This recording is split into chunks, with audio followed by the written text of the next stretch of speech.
Here to keep the chase going, share information, spread unity, preserve our heritage and our culture. We're trying to achieve something that you just can't catch. We're always trying to find a better way, trying to make better dogs. That's what Dixie Doggers Podcast is. That's who we are.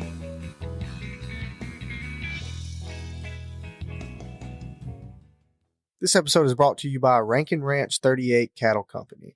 Marc Rankin specializes in Brahma and Brahma Cross cattle in Oglethorpe County, Georgia. You can contact him at 407-832-2077. 407-832-2077. This episode is also brought to you by Phil Wilson of UC Hunting Properties. If you're buying or selling land, farms, or hunting property, these folks know land. You can contact him at 678-791-3483, 678-791-3483, or visit his website down below in the description. All right, everybody. You got Joey and Nate here. Back at you. Again. Doing it one more time. Again. Yes, oh, yeah. That's what we're doing. Oh, yeah. Coming at you. I don't know why I did that. It's just one of them things. I've taken too many antibiotics, or I might have gotten the wrong bottle, and those were not antibiotics. But damn, I'm feeling good now. We got a guest on tonight. I met this dude this weekend. He had some of the coolest little dogs that you've ever seen.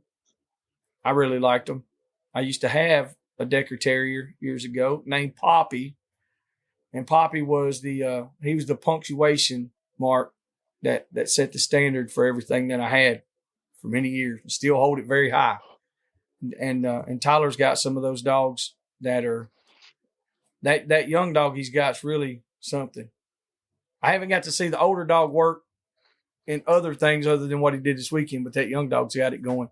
Guarantee you, he'll be baying hogs all the time if Tyler let him. So without further ado, we got the world famous Tyler Wright on the horn with us tonight. Tyler, how you doing, brother? I'm doing great, guys. I'm doing great and glad to be here. Good deal, man. Yeah, we got to meet you finally at Hickory Crossings this past weekend. What'd you think about all that? That's definitely a new realm. I've got the rat terriers, and as far as I haven't been into the hog base scene too long. It's definitely new for me. So I've got a buddy local here that offered to let me start playing around with it, and I've been able to go on a hunt with him, and I said, this is not that far of a drive. I think this is going to be a perfect opportunity to really see what it's all about and how these people are, and network with some folks. And It was nice. I'll tell you one thing, there was a lot of people there. That was a lot more than I expected. That was awesome. It was a pretty good event. Yeah, that was great. So, I had a blast. I like seeing the dogs work, especially the yogs getting in there, doing their thing, and the hounds, which is a whole new world for me. That's something I haven't been able to dive into. So overall, that was great. They were real nice people. Everybody was super friendly, and I had a blast. Yeah. I think the one dog hound class really brought several new people there. There was a lot of people that was new, and they was like, I just brought my hounds. It was like, he's having a one dog hound class, so he's coming. I was like, oh, okay, yeah. My middle son, Luke, that's the first time he'd been in a while, in several years. And that's what first thing he noticed. He was like, there's a lot of young people here. Mm-hmm. That's what I told him. I said, yeah, the past couple of years. And that's what he told me. He said, that's a good thing though. He said, that's, the sport's growing. Even if it's not blowing up, it's staying and it's progressing. It's not going backwards as far as we can tell anyway. Because like I said, I seen a lot of new faces this go around, a lot of old faces that's been coming for years. I seen a lot. I missed a lot of people that weren't there that I really would have thought would have been there. But hey, life happens. Things are going on. But for that event, that was a good turnout. There's quite a few people. I think I was telling you about the Uncle Earl's, the bay in Louisiana. Now, when Jake and them put it on in this coming spring, there'll be so many people there. Tyler, it'll be like that it'll be on a much larger scale than that. But It'll be like that from like Monday or say Tuesday till the next Sunday. Dang. Nonstop. And it That is is a blast. insane. That sounds like it. Yeah. Now the bay pen down there is a rodeo arena. It's not, doesn't have the trees in it. Now I like the trees in it, especially having the woods dogs a lot, you know. So it had an how, awesome feel to it. It definitely had an awesome feel. I like that. How did it strike you when you ran your rat terriers in there? You know, did they do what you expected, or did they do better or worse, or was it? It was a lot, I believe, for them. That was something completely new than we've done before. That little dog that you were talking about, that's Ruckus, that's Hazard's son. Yeah, and actually both of them before that, Lord, I mean, the biggest pig I think they've seen was probably 100 pounds or less. Mm-hmm. I mean, it wasn't anything massive, and it wasn't with a huge crowd watching them either.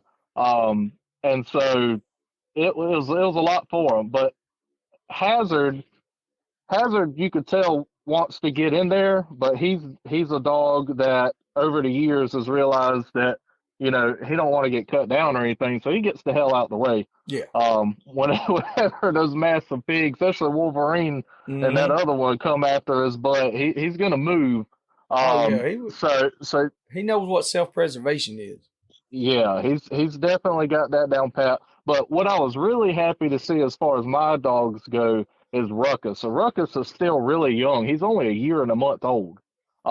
So he's got a lot of growing to do. But when he got in there were a lot of times he wouldn't run with his father. He stayed there and he'd kind of bow up at that hog, and that really got me excited. It made my heart start smiling because I was like, he's got some drive in this, and if we can just get him barking a little bit more, which can be difficult for those guys, historically, I think he has a more of a future in it, and so I'm gonna try to fan that flame with him now and keep it going because it was fun, and I definitely would like to give that another shot.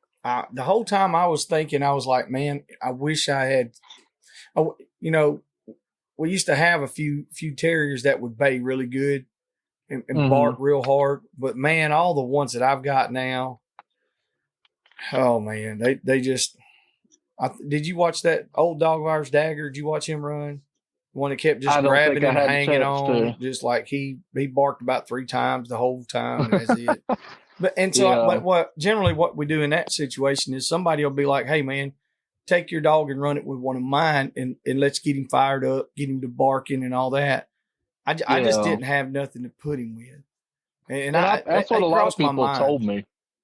A lot of people told me that if you can get a new dog in with a dog that's really got it down pat and can help boost their confidence up and just show them, hey, this is what we're doing, that they can really flourish in there. And we don't have anybody doing this with terriers local to me that I'm aware of. Maybe somebody will reach out after this, and by God, I'll go out in the woods as much as they want. But, maybe if I can get him with that, it'll help us out some. Yeah. But, it's like I told you while we were there, this is definitely far outside of their forte on what, especially Hazard, he's done his whole life. Because what he does damn well. It's like I told you there, I was like, he's made enough money with his day job that was just shits and giggles. Yeah, it don't matter if he just goes over there and shits in the corner. He's good. and I get that 100%. A friend of mine, Jason Schweitzer, he would bring his yogs out to the terrier trials, and me and him both. Well, it's not just me and him; it was a bunch of us, and all our dogs, like, they're not allowed to run coons, they're not allowed to run possums or anything or trash on anything. You know what I mean? And we go to these trials, and we would let them do it that day. It was a play day, and a lot of times we would place and we would win trophies. But that's what all of us were saying. We were like, even if these dogs don't do a damn thing, they've done earned their money.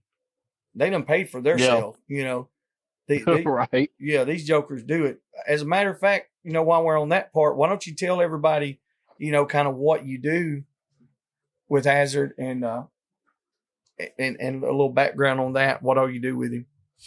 Okay. So Hazard, To get technical with it, he's a wildlife control dog, and he is also a falconry dog. So those are his two main day jobs.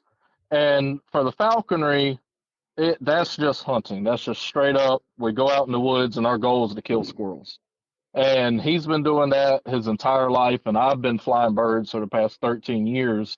And he's actually my first falconry dog that I've had. And I tell you what, that took my falconry to an entirely new level. And for those listening who aren't familiar with it, falconry is literally just taking birds of prey and hunting with them. It's same as you would go out and hunt squirrels with a gun. I just use a red tail. And so it's a little bit different. And I've taken a couple of squirrel folks out who have actual like tree fights and things along those lines.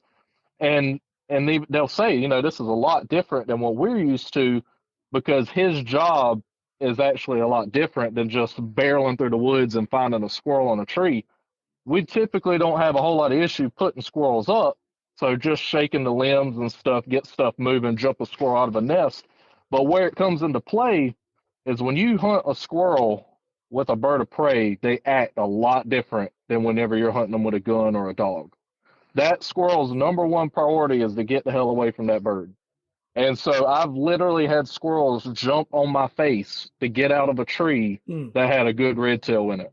And so Hazard's job from there is to put pressure on that squirrel to drive them back up in a tree and keep them from out of the holes on the ground. Because where I hunt, there's a lot of little teeny holes in the cypress trees and such, blowovers, things along those lines. And those squirrels know they're there. And that's their main goal, is to get to their escape route. But when he puts pressure on them, and I've got some awesome videos of him keeping pressure on these guys, he drives them back up that tree, or if they do make a hole, he can mark it for me and draw it back out. So that's his main gig with that. But then when we switch over to the wildlife control, his job is, he's got a couple of main jobs, which is locating stuff inside of structures.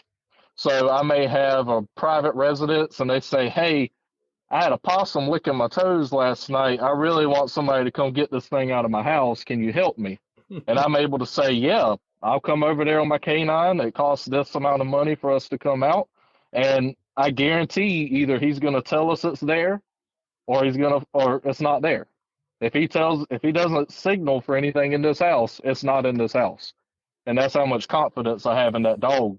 And I got a new technician now with me. And I think his mind got blown a little bit the other day, because we went in the house and it was a huge 2-story house, really nice residence. And they just had a possum get in an air conditioning unit, and it found its way up under the sink and got lost in this house.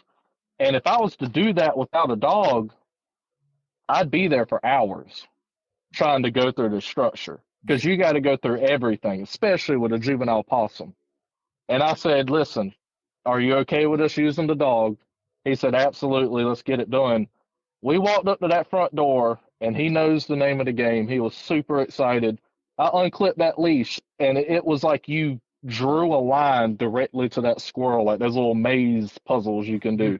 He beelined straight to a nightstand in a hallway and signaled that it was hiding in the drawer. And I opened up that drawer, and I'll be damned if there wasn't a little, probably 1 pound possum sitting in the drawer of the nightstand. Just chilling.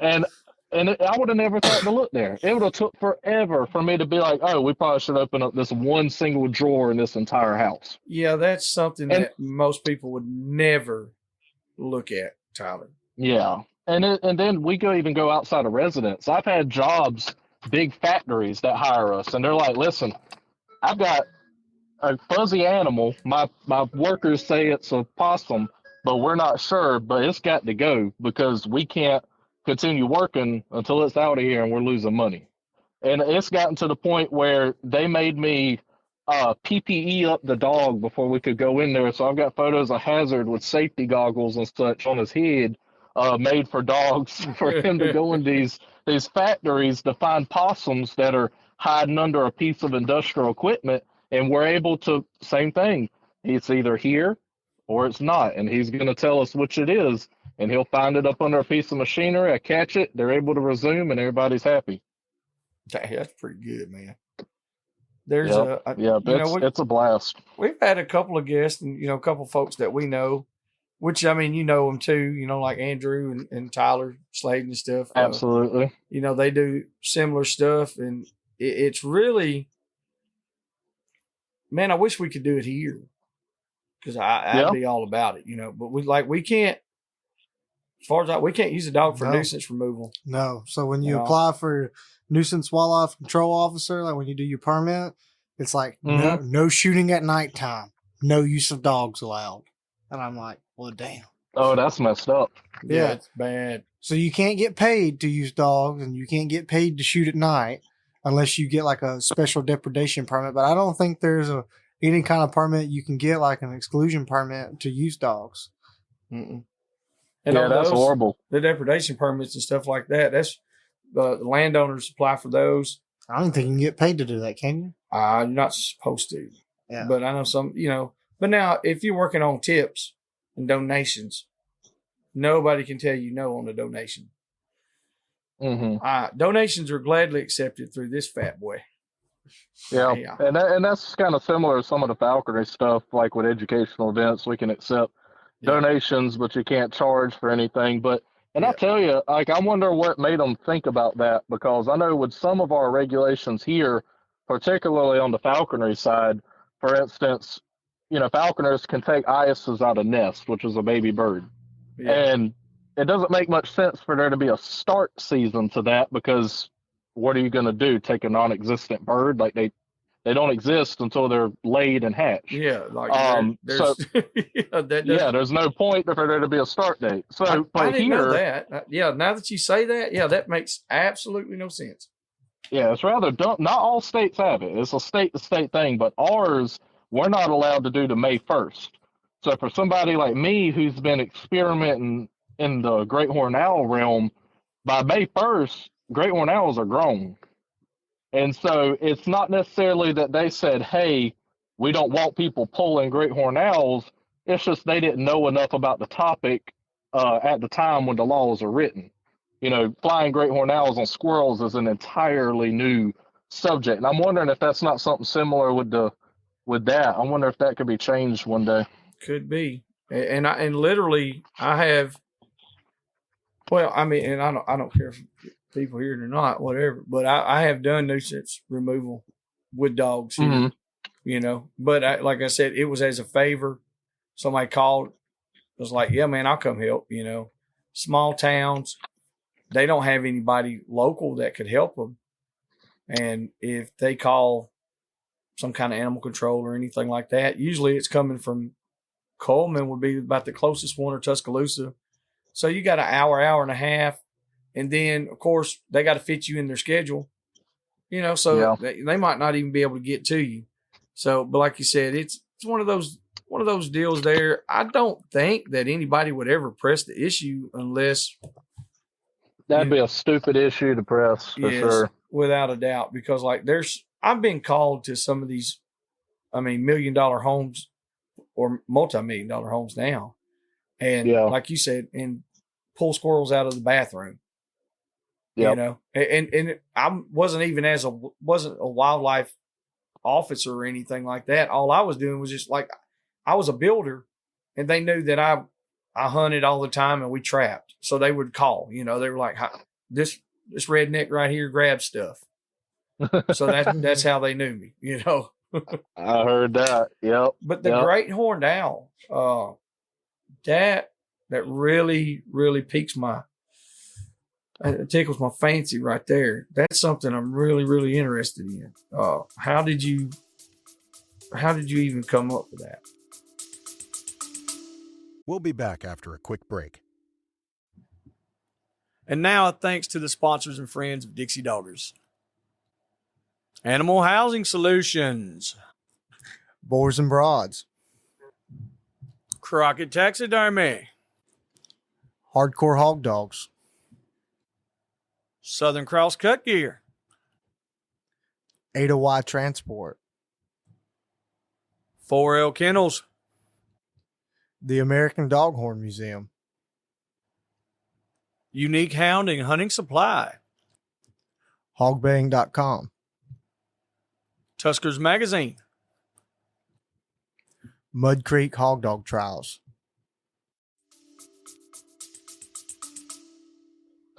So it was honestly an accident. I had I had a bird kind of fall in my lap, and it was a rehab bird, and so it ended up becoming a falconry bird. It was found by some kids in their woods, and it was an eyas. It didn't have its eyes open yet, but its wing was screwed. It was infected. The feather follicles had fallen out. I mean, it was gnarly. Ew. And so, for us to get this bird to live, it basically needed nonstop care. And so then the issue become of it becoming imprinted because it needed so much hands-on care. And so I kind of came to the conclusion. I was like, listen, if this bird gets to the point where it can fly after all the medication, massaging the wing, giving vitamins, trying to make sure those feathers can come in, then I'll be damn, I'm gonna let it fly and hunt. Mm-hmm. I mean, that's my goal. I'm gonna give it a shot. Never crossed my mind before. Most people up to that point said that owls were kind of just too stupid to use for falconry, and that's a whole nother story. But Mm-hmm. it turned into something more than that. It took, and this wasn't just me. I mean, I've got a lot of people that I message and I seek advice. Nicole Parita's like my online sponsor, basically. That woman, there's nothing I've ever reached out to her about that she doesn't know. And even though she hasn't flown great horned owls, a lot of her advice bled over to it. And so through an accumulation of knowledge that I gathered from everybody that I had to kind of piece together, because there's no literature on imprinting and hunting great horned owls because it's not a thing. There's a few people doing it at nighttime, but here on the East Coast, trying to squirrel hawk one, that was new terrain. And so I raised this bird up. I built a lure pull machine. We worked really heavy on building prey drive to get that bird interested in chasing and killing things. I started with some live prey in the form of rodents before it was even out flying. It was a lot of work. And before she was even fully feathered, because these guys take a long time to mature, she was out in the woods catching squirrels. Now, she was a little bit of a tragic case. When I had her, a number of things started in South Carolina, namely avian influenza. And so that hit South Carolina hard.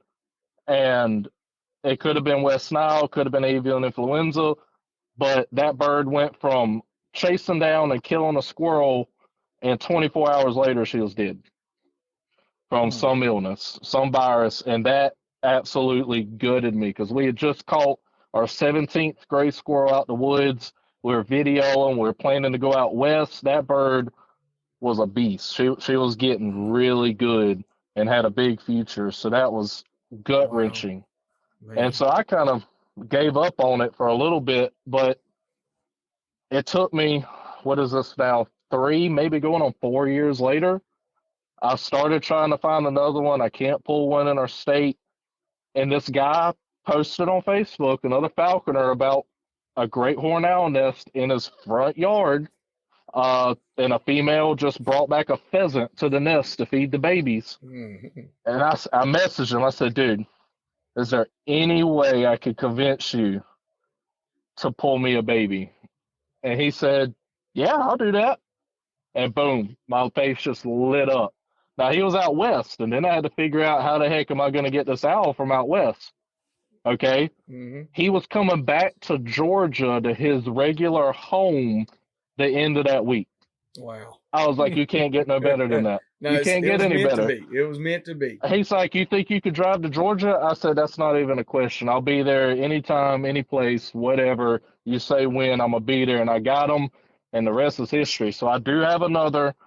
We're working every morning. I'm up at daybreak, flying this bird, exercising this bird, getting them ready, because our big goal is we're going to be going out west for Napa soon, and I'm hoping we're going to kill a jackrabbit with them. That's the main goal. All right. So we're going to see now how tell that us goes. what the NAFA is.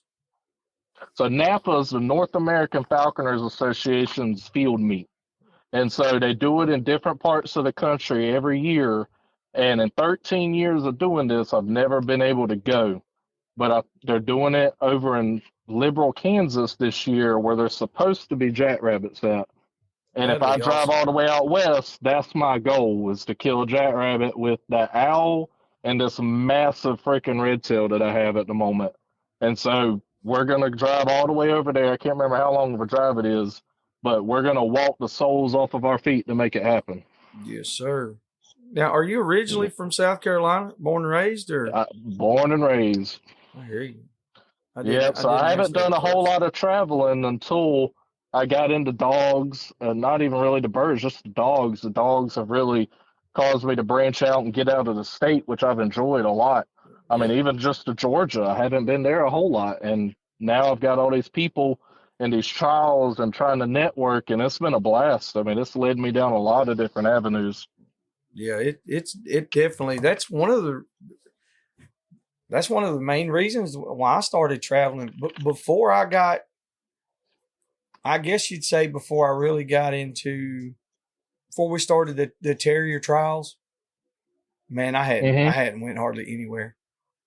Like Yeah. I stayed at home. I hunted around here, and I mean, my idea of traveling was, I went like 2 hours down south or something, Yeah. and that was Yeah. it. That was And me. now it's like, well, it's only 10 hours. We can make that pretty easy. Let's Yeah. go ahead and go. Uh, I ain't got that far yet. I That's think tough. the longest that I've ever drove would probably, well, that was on the deer hunt, CJ's, which Nixon is just as far as 14 hours. Yeah, it was only 1 hour shy. It's 13 and a half, 14 hours one direction.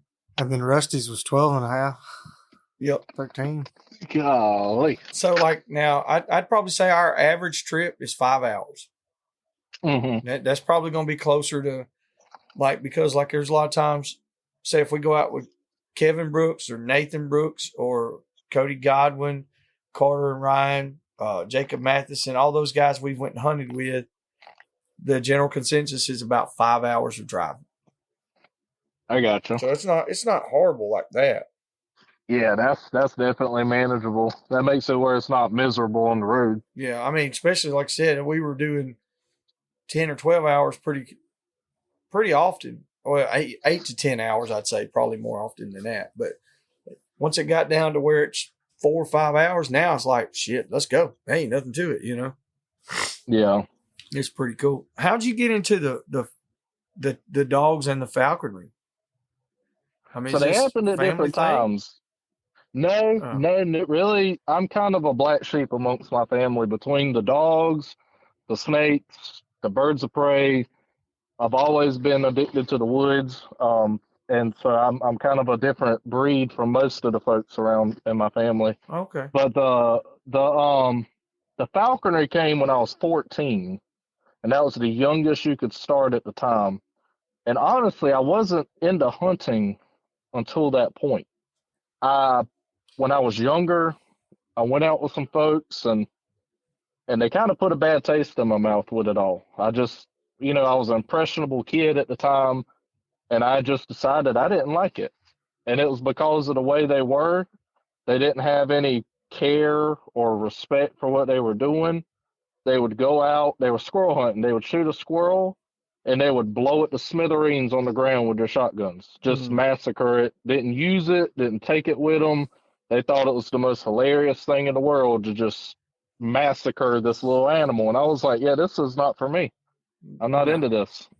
And so from then, and I mean, it probably took me another 5 years before falconer came up.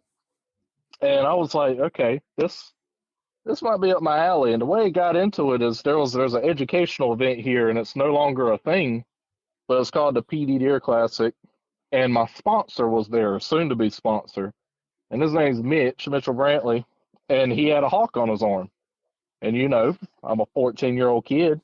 I walk up there and I'm like, this is the coolest freaking thing I've ever seen in my life. Yeah. And I started pestering him. I asked question after question after question. And that's one thing you'll learn quick about me. I love learning about anything and everything. And right now it's dogs. So I'm all over the world trying to learn as much about dogs as I can. But I found out that I needed a sponsor.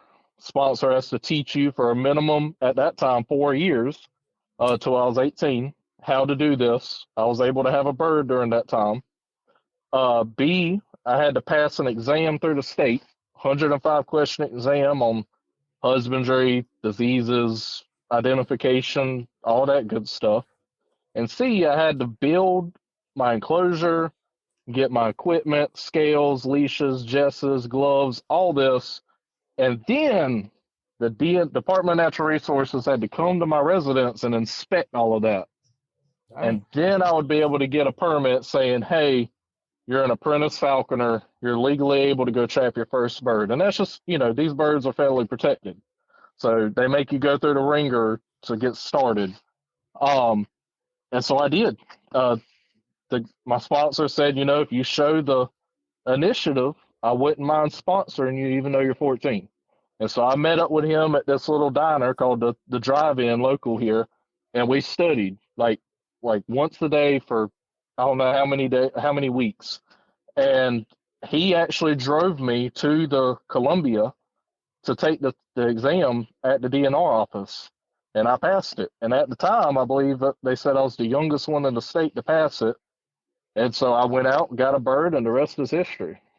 And it wasn't until Hazard, as a matter of fact, that I added dogs into the mix. I think I told Nathan while we were at the hog trial, my parents actually bred German short hairs when I was a little kid.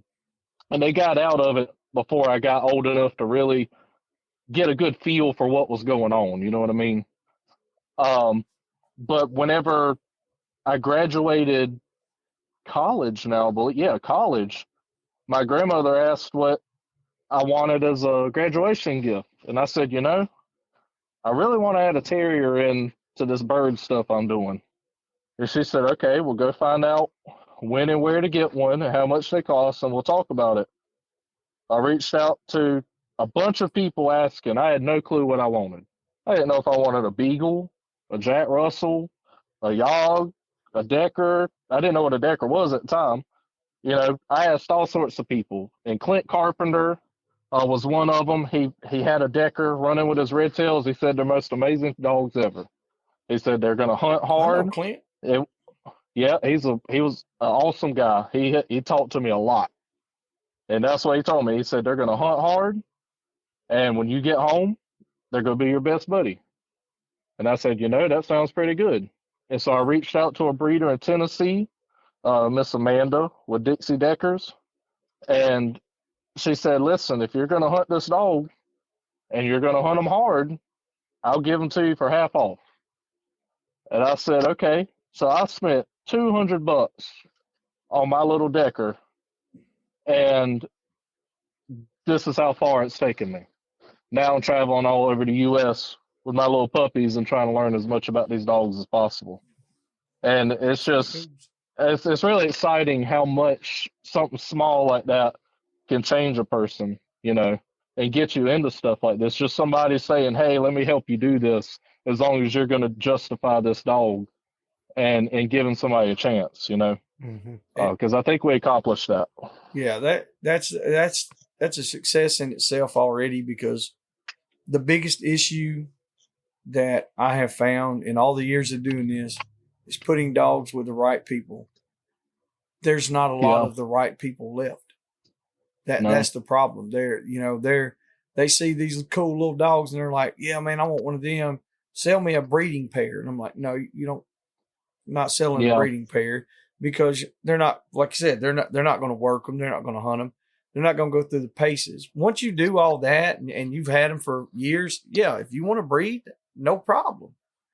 But if you don't know what you're doing or starting out like that, I've seen the Yogg Terriers really suffer in the past 10 years, a tremendous amount. Yeah, I heard y'all talking about that. Yeah, and and I'm not hacking on nobody, because there's still great ones out there. Yes. But as a whole, it's kind of like with the American Pit Bull Terrier. Yes. It's like what happened after 1978. It's like basically, or 1960, or whenever they started breeding shitty bulldogs. I don't know. Have they always been around, Dad? You've been around them more than I have. When they took the match out of it, when they made it to where those dogs couldn't do what they were born and bred to do and what they want to do, you cannot make them do that. They do that on their own. They have that drive. And when you take that away out of the equation, and you only breed for looks, weight pulling standards. You might keep your conformation specifics, but at the same time, you can't test those genetics to see what you're producing over a period of time. You can only go off what historically has worked. So during those years, like you said, especially late 70s through the 80s, that's when it started to really change and people were starting to breed up the shittier dogs. Then through the 90s, when the blue dogs came out, the designer dogs, and then the XLs, they started crossing all these dogs, and then it just became a bulldog. Well, the Yog Terriers, I mean, when I see a year-old jag out there baying a half-grown coon, and literally it's not because he can't get to it, it's because he's scared of it. Yeah. And it just blew my mind. I was like, I had never seen one even bark at game. All they did was just grab it, just grab hair, pulling fur. And, like I said, and that came, the reason that happened is because people weren't vetted, like you said, the lady did with you. She was like, if you're going to hunt this dog and do right by the dog, here, I'm going to let you have it half price. And then there's a lot of times where I just give the dog away. Like, here, take it with you, man. Especially if you've come back, you're a repeat customer. But it's because you've done the right thing. Mm-hmm. There's not a lot of people that are doing it like you are. Like, you're getting out there, putting your ass in the seat, putting the dogs in the box, putting the tires on the road. That's what it takes. And it gets difficult, especially in our modern world. It's getting harder in some areas, but that's something I've been adamant about in my life. Is it started with the falconer stuff, because that's really who I am. That's my gig, is hunting, specifically with the birds and the dogs. And I knew I couldn't give that up. There's no way. And so my goal when I went to college, I flew birds throughout college, and I graduated, and I said, I've got to get a job where I can work my animals. I can't lose that. And so I made sure that I got a job, and it can be tough. I mean, I wake up before the sun's up, and every morning, weather permitting, I throw these dogs in my box, and I load my bird up, and we're out in the woods as soon as the sun comes up, and till 9 o'clock. And then I load everybody up, and we hit the road to our first job. And so that's what we have to do. That's our time slot, and I've made sure that we were able to hunt these animals like they're supposed to be, and still keep a job. But I wanted to revolve my world around that, including my career. And now I got even luckier, and I'm able to use my animals in the career, which is even better. Yeah, that's pretty cool. And I mean, you got to be dedicated first off. Like you said, you've worked a time slot in with yours, and that's I commend you for that. One, because like we're lucky enough to be able to to make our own time. Yeah. In a way, in a sense. For a long time though, it got to where I had all these, just the best dogs you could imagine, and I didn't have time to hunt them. Yeah. That right there, that's heartbreaking. Mm-hmm. It really is. And so, like you said, it's like I just had to make time. I said, you know what? I'm going to quit doing this other stuff that drags me away from it, keeps me, it's a hindrance. And I got to figure out how to make money to support everything with these dogs, or doing what I love to do, some form or fashion. And so and that's what you've done now. So you offer a service, and you're able to use your dogs. Mm-hmm. So how busy do you stay with that? So the bulk of what I do as a wildlife control operator is exclusion work. Mm-hmm. And I've been trying my hardest to move closer to more big, rather than residential, like factory and corporate jobs, because I tend to enjoy those more on the exclusion thing, and you get a little bit more bang for your buck out of it. Yeah. But for those unfamiliar, the exclusion part is, you got a squirrel eating through your attic, and we get rid of the squirrels, and then I modify the vulnerable areas on the house to prevent that from happening again. And so I sell them a permanent solution to their problem so they don't have to call me again. That's it. Yeah. And that's a good way to kind of build the business around, because you run yourself ragged trapping squirrels around the state of South Carolina. It's just not gonna be very feasible, because everybody and their brother's gonna call you, and you're gonna be spending all day on the road driving from job to job. But with the dogs, it depends on the season a lot of times, especially as the temperatures are dropping now. The calls tend to go up. You got possums hiding in insulation under crawl spaces, tearing up air conditioning units, squirrels falling through ceilings and stuff. And then during the spring, it picks back up with the squirrels and soffits, and same thing, possums having babies. And when mama says, I'm sick of y'all, I'm getting rid of you, and all these little baby possums got to find somewhere to go, they love to find the inside of houses. And probably my favorite thing to do with these dogs, and this kind of goes into what me and Andrew were doing, because, we crossed his June with my Hazard. Yeah. Because June was an awesome wildlife control dog. And Andrew is a hell of a dog handler. And he's really one of the people that got me super riled up with all this. He has this seething passion for the dogs that is contagious. He'll light your ass on fire whether you want to or not, just being around them. So, he messaged me about it. And as I got into the dogs,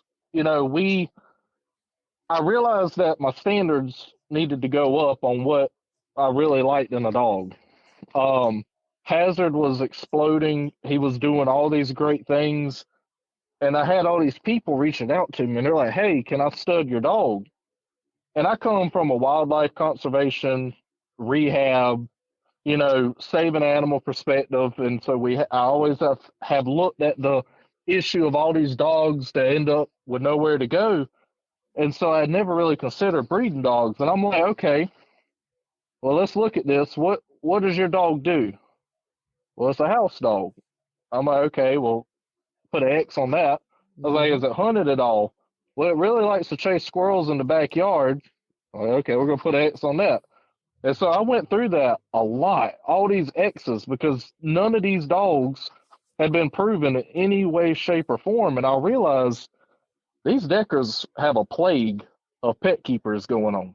Oh, yeah. Like, there is nobody working these dogs in a serious fashion. And if there are, there's very few. I know I could probably count on one hand how many people are pushing these dogs to reach a hunting potential.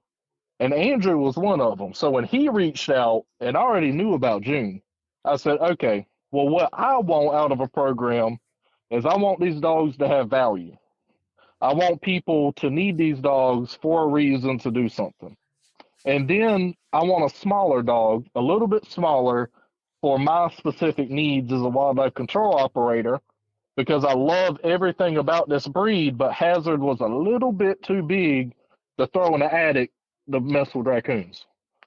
Hazard weighs about 27 pounds, and I'm going to be paying for somebody's drywall if I throw him in their attic, right? Yeah. Yep. So June was a lot daintier with a hell of a drive, and she was an honest dog. So I was like, let's do this thing.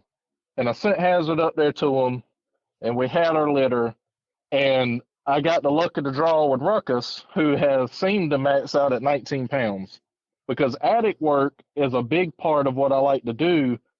And for those listening and are wondering what the hell are you going to do with a dog in an attic, just to kind of set up a scenario that happens pretty frequently, you'll have a sow coon rip somebody's gable vent off or their soffit or something along those lines. They get in there with a bunch of kits. They have their babies. They're holed up in the house. They're running around causing issues. Well, my options are A, set a trap for her, use a thermal camera, find the kits, get them out, or try to use some eviction fluid to get her to remove them. Or option C, throw a little eviction fluid up there, which is boar glands, so that she smells a boar and is like, hell, we need to get the hell out of here. But I also throw a dog up there and let them bay that coon for X amount of time in the attic, but not necessarily have to catch them. He's just up there making a bunch of racket. So I've got this sow coon. She says, I smell a male in here. He's going to eat my babies. And I got a fucking dog in my face screaming bloody murder. Yep. And I put a camera over that entry point, and she'll take every one of them babies and get the hell out of there. And the only thing I got to do is come back next day and fix that entry point. And so that saves me time. It saves me money. Lets my dog get some work in. And the clients love it. They're like, she'll leave with all her babies by herself. I'm like, hell yeah, let's get it done. And it blows their mind every time. Yeah, that's and pretty so, cool there. So yeah, I love that. I love it to death. And I think we did good with that breeding, because of the dogs that we know of, the two that Andrew kept, Ruckus and Walter's turning out to be a good dog. And he's definitely got more hazard genetics. That dog got big. And Nathan piqued my interest at the trial, looking at it from the other perspective of people that might want to use these guys as hog dogs and needing a little bit more size to it. That's what I wanted. That's what we started out with. That's what we got Oneida, because he was the big male. That's what I was telling Andrew. I was like, well, I want one, like, if he gets out there by himself and it's a good size hog, if he decides he's badass and he's gonna catch it, every pound helps. So Poppy was 26 pounds. Yeah. And so I didn't really know that the Deckers were that small. I thought like most of the rat terriers were going to be like under 20 pounds. But like we was talking about, people with a good female, you might know him. I follow him on Instagram. His name's Jeff Fincher, and he's got an old female. Oh, yeah. I said, I didn't know if you had heard of him or had any relations to him, but I was like, when we were talking about it at Hickory Crossings, I was like, there's somebody that I know that I've seen on the internet with a female, and he does hawks and squirrels and stuff like that. And that's who it was. But that's why I stuck with the Jags also. Yeah. We couldn't find any Deckers from working homes. No. Mm-hmm. I mean, I got lucky. I'll tell you, I got mine. Go ahead. I'm sorry. Yeah. No, you're good. I was just saying, if we could ever find somebody with a badass female, I would really be excited to see what those pups could do in the hands of folks like you guys and other people that want to pursue that, because that'd be nice. That would be cool. Because that's a fun field to be in. I really started enjoying the hogs as a feasible form of hunting near me. So I mean, I would be keeping some too to do it myself. I mean, it's just something I'm really hoping to get more into. But yeah, Jeff Fincher, that son of a gun hunts the shit out of anything he's got. I mean, he'll run a red tail ragged, and them Deckers, it's just like, oh, y'all, I've heard y'all say it too. I mean, you got to put your boots on the ground, and I'll be damned if he don't do it. That sucker's in the woods every day, and you could tell it in those birds and then the dogs and the way they work together. I mean, it's awesome. I love to see his stuff. We don't get to hunt as much as I would like, or I say as often as I would like, but usually when we hunt, we're going to hunt. We're going to. Joey Wright wants to hunt all motherfucking day. Don't let him lie. He'll be like, "Well, why are we going home? It's 11 o'clock." I didn't say that's what I said. We don't get to. We don't get to. That's the problem. That's why we don't have dogs. We're like, Dad, we've been hunting 4 days in a row. What do you mean? We ain't been home before 4 o'clock yet. Used to, if I had a dog that was fucking 8 months old and was not doing it all, I was just sad. Yeah. And now I've got 8-month-old dogs that I haven't even started. Well, and one thing is I matured, and I realize it's better to let them mature. Just because they will do it doesn't mean let them do it. But at the same time, it's like you got to put in the time. Yes. Yeah. If I put in the time that some guys do, I probably have really good dogs. Like, I mean, just another level. And like, we never get told how bad our dogs are. So that's a good thing, so they usually do pretty good. But I think that if you can get, if you could do an hour a day with a dog and keep it busy. And if you can't do it an hour a day, well, when you do get to go hunt, you need to hunt 6 to 10 hours. Mm-hmm. That's just me. It's like, of course, that's no damn set standard. That's my standard. And I just feel like you're not getting nothing. You need to run them until they're tired, until you're tired as well. So Yeah, and I mean, and not everybody has to have the world's best X dog doing X thing. We ain't got to run ourselves to death. And I've had some people reach out to me, do I really? I mean, if I get this dog, am I up at daybreak every freaking day? I was like, I'm not gonna tell you no. That'd be freaking awesome.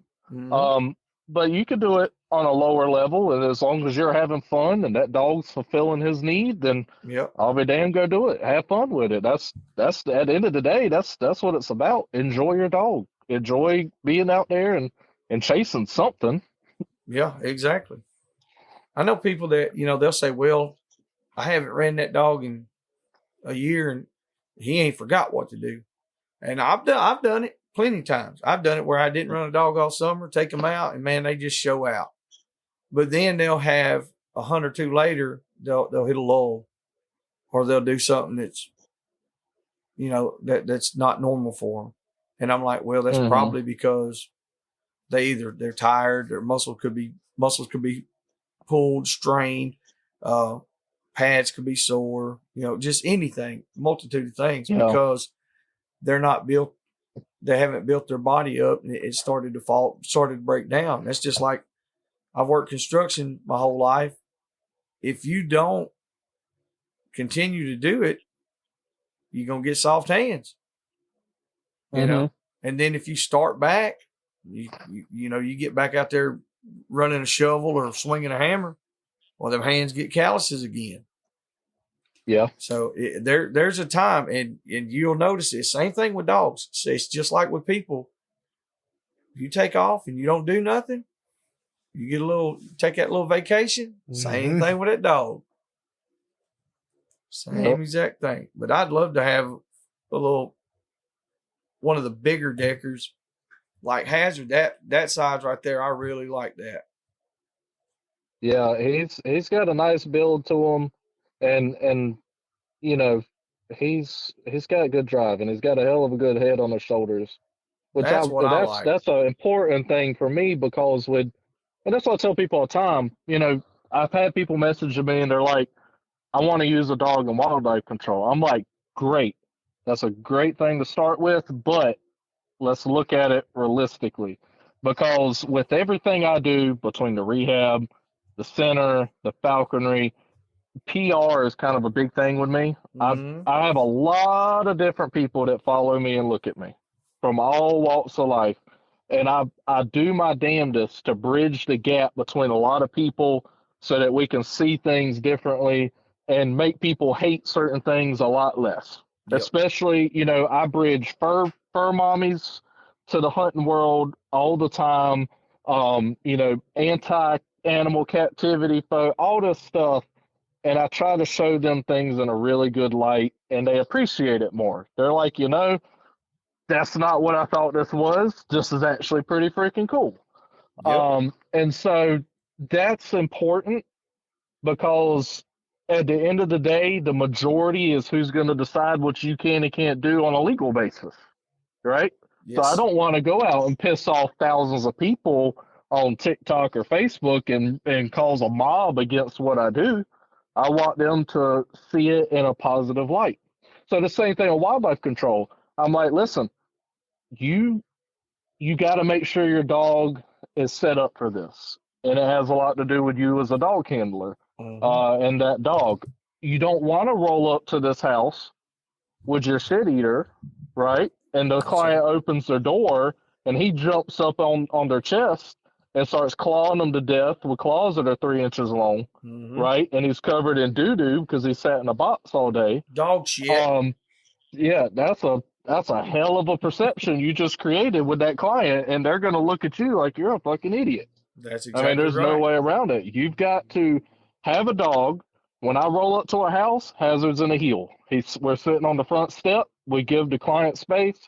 He's sitting there waiting. I'm like, are y'all ready? They're like, yep. I'm like, step outside for a second. I put the dog in there.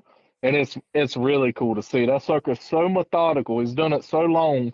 He goes to all the places he knows they like to hide, and then he'll catch wind and go to where it might be, out of the ordinary.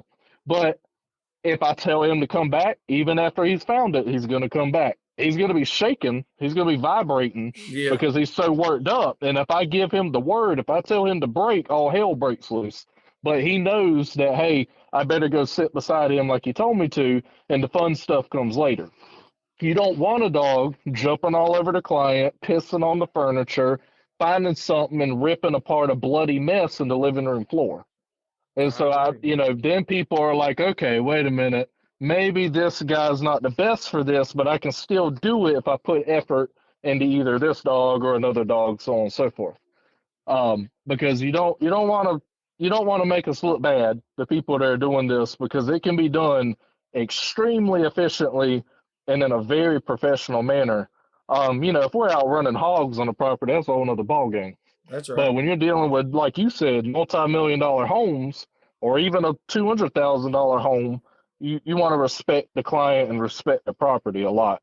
Yes, that was always. I mean, it in the field that you're doing, it sounds to me, it's almost like handyman construction services with animal removal, but for most of it's going to be upper end clients, and that's the way we did. And people didn't understand why, like me and my uncle, we were such assholes. Like one guy, like his car, it leaked oil. And I told him, I was like, look, you need to park out by the road in the grass, in the ditch, across the road.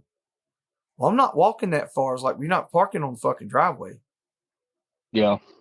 He was like, well, why not? I was like, it wasn't like a little small leak either. You know what I mean? It was like every day you could see a puddle. Yeah. And he was like, well, I can't help it. I was like, I know that. That's why we're saying this.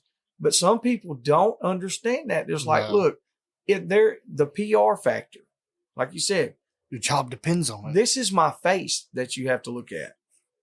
Whether it's in the form of fucking oil out there on the driveway, or a dog shitting on the porch, or like you said, or a dog jumping up on somebody, or just acting crazy with no handle. Yeah. It seems like those dogs would have to have an elite handle. Yeah. Now, and that's why I really like the Deckers. Or I don't know if they're all like this. Like I said, my sample size are with good ones. Everyone I've seen, bro, they are fucking smart. Now, with the the wildlife calls and the exclusion and stuff, how many like crossover, I guess you'd say, crossover would you have with like, okay, I got called to come remove this animal. Are you ever taking these animals back to that rehab facility, or are those typically separate calls altogether? That's typically really separate. Okay. The rehab calls are more like, hey, I was driving home and there's a great horned owl with his wing blown backwards on the side of the road. Or, hey, I have a fenced-in backyard and this fawn degloved his face trying to get out of it. Can you come help? And that's, we deal a lot with that because with my facility, and this is where it comes to bleeding everybody together. I have an 18-acre facility, and part of it is dedicated specifically to helping animals. And then people are like, well, aren't you a hunter? I'm like, you damn right I am.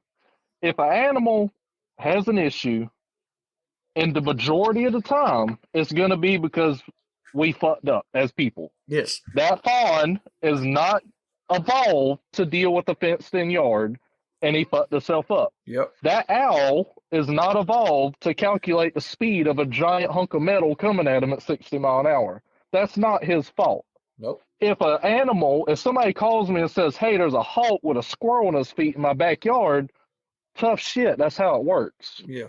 That's just life. That's what's supposed to happen. And so. No, go ahead. Go ahead. All I was going to say was there's the biggest misconception, exactly what you're explaining, is just because you hunt, they think you kill everything. You got to have animals to hunt. You got to care about how many grown, natural born killers out here in the woods that as we all are, we're all hunters, right? Dude, if a little baby squirrel falls out of a nest, or a little baby coon, or a little baby possum, I'll stop and get a fucking box turtle out of the road, set him out of the way, Oh yeah. Done Yeah. it hundreds. A fawn, mama gets run over. I'm sitting there. I'm like, damn, man, I don't want her to get run over, even though I'll shoot her damn mama. Right. In a couple And months. that's what you got. And people, it's hard. People have lost that. People don't understand that you can do both. And that's why I kind of feel privileged to be in this position, because it helps a lot of folks and it helps hunters, because I get side-eyed from both sides. I get side-eyed from hunters. I've had some people, they hadn't talked to me in years, even though they wanted to, because they're like, he's probably a crazy-ass tree hugger. He's really going to hate what I do. And then they talk to him and they're like, oh, shit, you know, you know, you're not as bad as I thought. And the same thing with the tree huggers. They're like, you know, this dude's psycho. We've had literal witch hunts out for us. We've had people make up all sorts of stories. We had people say that we rehabbed squirrels to feed them to the hawks, you know, because it makes sense to invest all that time, money, and energy to raise a squirrel just to feed it to a hawk when I can order a dead mouse online for $1. Yeah. And that I would raise up all sorts of stuff like that. But people, going back to the thing where people are like, you know, why do you do this and why do you hunt? You know, it's, how do I put this? Conservation is having to be logical, just like we talked about. I'm A-OK helping animals that haven't been able to deal with a situation that they weren't supposed to have to deal with. That is A-OK. I love it. And I'll rehab them to death. And it's like I tell people, is I rehab a fawn and I'll let him go. If he walks across John Doe's property during hunting season and gets shot, that's the way it is. That's okay. I'm not going to be mad at him. We evolved to hunt the deer. And you've got to understand, especially with the raccoons and stuff. They're like, you'll rehab a raccoon? We had one the other day that had his head stuck in a pickle jar for X amount of time and needed some help. I'm like, me and him didn't cross paths in the woods. He needed help. I gave him help. But if I meet a raccoon out in the woods with my dogs and that's what we're doing, that's what happens. Because at the end of the day, number one, you got the aspect of I have the right to hunt an animal that is not endangered, threatened, or having issues in any way, shape, or form. And from a conservation perspective, I'm logical enough to understand this is an overpopulated mesopredator that has been allowed to overpopulate because of our fuck-ups, but we need to fix those fuck-ups and keep them from decimating other animal species that they're messing with because there are just too damn many of them, right? I mean, that's not, to me, that's not hard to understand, but for a lot of folks, it is. So I'm bridging that gap the best I can with people, and it's worked a lot. I've had a lot of people change their minds and see things in a different light, and they're like, you know, this. You sit down and think about it, that makes a lot of sense. And I'm like, yeah, I'm not out here being evil. Everything I catch is put to use. I trapped a beaver the other day that was destroying, what do you call it, a retention wall on a super expensive house, and I put that some bitch in the crock pot. There you go. I tell you what, I fucking love beaver. That is some of the best tasting meat out there. And I cooked it for New Year's for my family one year, and every freaking body loved it. And they don't eat wild stuff, but they didn't even know what it was. Yeah, I use everything. No, did you tell them what it was? No. Afterwards, yeah. Afterwards, that's man. There you go. So you said my younger cousin said that that's a sweet. She said it tasted just like beef, but a little bit sweeter. Yes, I would agree. That's about it. So you said you went to college. Is your degree specific to the rehabbing stuff, or what is your degree in? No, there's not really much degree to that, but it helps a lot because, like in South Carolina, there's not a license to rehab most things. With foxes and stuff, there are deer, there are things along those lines, and it kind of puts us in a tough spot because there are a lot of bleeding heart tree huggers in this. Because I'm not just trying to make the hunters see stuff logically. I'm trying to see them see things logically too, because a lot of them do a lot of stupid stuff.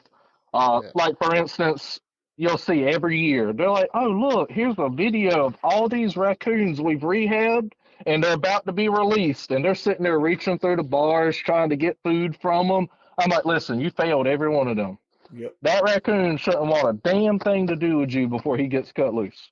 That's right. Every one of my raccoons, and we have huge enclosures that everybody goes. Like I said, I bought an 18-acre facility just to do this the right way. And when I walk up to this raccoon pen, they go to the corner and they cower away from me because they don't want a damn thing to do with me. Not because I beat on them or nothing, but because they're wild. And then we take them, we put them in a pre-release pen, take it to a property that I have written permission from a property owner to do it on, and they get let go. What happens from there ain't my business. Now, are you ever looking for like volunteers or anything like that to help with the rehab facility, or? Yep. And so a cool thing with the volunteer stuff, we've gotten some really good ones over the years. We're always looking for more.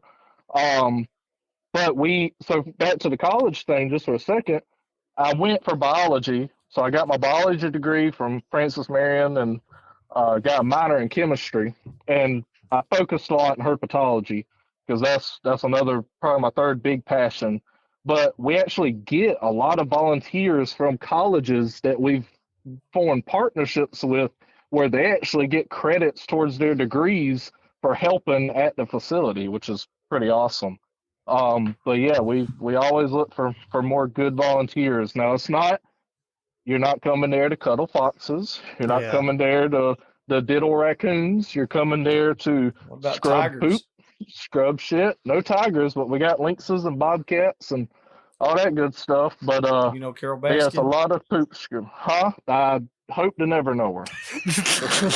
He said, I hope to never. I was trying to slide it in. I've been wanting to say it for fucking 30 minutes. I was like, I want to do it. I said, he's really serious right now and shit, and I cannot. He's very passionate. Like, oh, dude, he's gonna throw something. He's gonna I was like, he's gonna throw something. He's gonna like, shut your fucking mouth. Shut up. We've got our own Carol Baskins locally now because, as I'm sure Nathan knows, I love snakes to death. I've got gaboon vipers, tree vipers, rattlesnakes, copperheads, cottonmouths, you name it. We have the rehab, and then we have educational ambassadors. So I have a building dedicated just for my snakes. Dude, I'm making a fucking road trip. Oh yeah! Hey, come on! Well, I'm dead serious. Like I had no idea. Like I was like, Nate told me, Dad, I know how to pick these people. But you notice a common theme in all my new friends I introduced to you, Dad? They're weird. They all love snakes. I mean, they all like snakes. You want to hear some bullshit? Yep. So the years I went to Mississippi State, they barred forestry students from getting into the ichthyology and the herpetology classes. Yep. The year I started Mississippi State, I was so pissed. So So wildlife seniors would make sure they got into the class. I'm like, how about make the fucking class bigger? How about them fucking seniors get smarter and graduate early? Yeah, I was like, because I was trying to do it when I was in like 10th, or not 10th grade, like sophomore year. Yeah. And I couldn't understand that. They was like, they won't let me. I was like, and I had to take like some stupid computer elective. I was like, well, I already have like, or no, it was like some other stupid elective. And I was like, because I was trying to sub out, because a lot of the forestry students, they're just trying to take their forestry classes and then get some easy ones. And I was like, my concentration is wildlife management. I want to get as many wildlife classes as y'all let me take. Yeah, but I couldn't take ichthyology and I couldn't take herpetology, but they would let me take fish physiology, but I couldn't get in it. It was full. Both times I tried to get in it. I was like, this makes no sense. Oh. Yeah, that sucks. It broke my heart. It broke my heart. Yeah, it's pretty cool. Well, you're more than welcome to visit anytime. We've got about 270 animals there, primarily consisting of reptiles, because that's a huge passion of mine. I'm good at it. I love them. So I've got plenty of them. If you like snakes, I've got them. They're all kept in huge enclosures inside that building. And I do a lot of bioactives, so everything's about as natural as it gets. There's literal pine tree trunks in my canebrake enclosure that they climb on and bask on, and they're in there with other copperheads and stuff as well. But that's sick. But yeah, with our own Carol Baskins, I don't know if y'all saw the guy that got bit by the inland taipan. Yeah, where he was free handling snake. He's a fucking idiot, and I'll go on record saying that at any point, that son of a bitch don't have any business touching another snake as long as he lives. But yeah, he free handles, and I'm trying to think of that. So I'm trying to think of who that is. I know I seen one. Jeff Lebowski. Yeah, that's his name. Okay. He's clean cut. He's got hair spiked in the front. I know exactly. I watched the video and I was like, when he got bit, I was like, No and way. he's been trying to teach people how to do that and tells them The you've got fuck to talk to the snake and make sure it knows it's a good boy, and it's freaking nuts, and it's it a makes us look venomous like snake. It morons. will bite Yeah. you. At no point should anybody ever do that. We do this on a professional level. We've got bite protocols if things go south. We're going through the permitting system to import exotic antivenom for every species that we have. We've got all the proper tools, snake hooks, snake tubes, snake tongs, you name it, we've got it. We do this as safe as possible. And anybody that does stuff like that has no business doing it, because the first thing that happened after he get bit is the legislators were saying, we got to do something about this. And who pays the price? We do, despite us doing things the right way nonstop. So we're talking with other people, trying to make sure that the band hammer doesn't come down on us, that us people that do this the right way in the state. So yeah, that's our Carol Baskins. That's unfortunately fucking wild right there, man. Like, like I said, first off, I had no idea that, how much you were involved with all these things. Nathan was telling me some of it, and which I'm one of those, I like to, if I'm gonna have a conversation, like I was telling you when we first started talking, I was like, I don't want to really. There was a period of time earlier this year where we would send out just some topics to people, like, hey, these are things we can talk about. Yeah. And now we've kind of went back to where it's just like, look, we're just going to get on the phone and start talking. Yeah. Especially like if we know the person, and like since meeting you, which I've been keeping up with you for years, not to sound like a fangirl, but a little bit. No, and then I was like, excited to meet up with you guys. I was like, he does cool shit. I was like, it's just always kind of a shot in the dark. It's like, well, I don't want to, I know you're busy. Hell, I'm busy. And it's like very seldom is anyone comfortable like just building a relationship just through like Facebook Messenger or something. Very seldom. Yeah. It's kind of like everybody's standoffish. It's always just better. I'd rather just meet in person, and then typically after that, it's like, yeah, we're gonna be friends. Yep. That's why I texted you. I was like, please tell me he's gonna be there.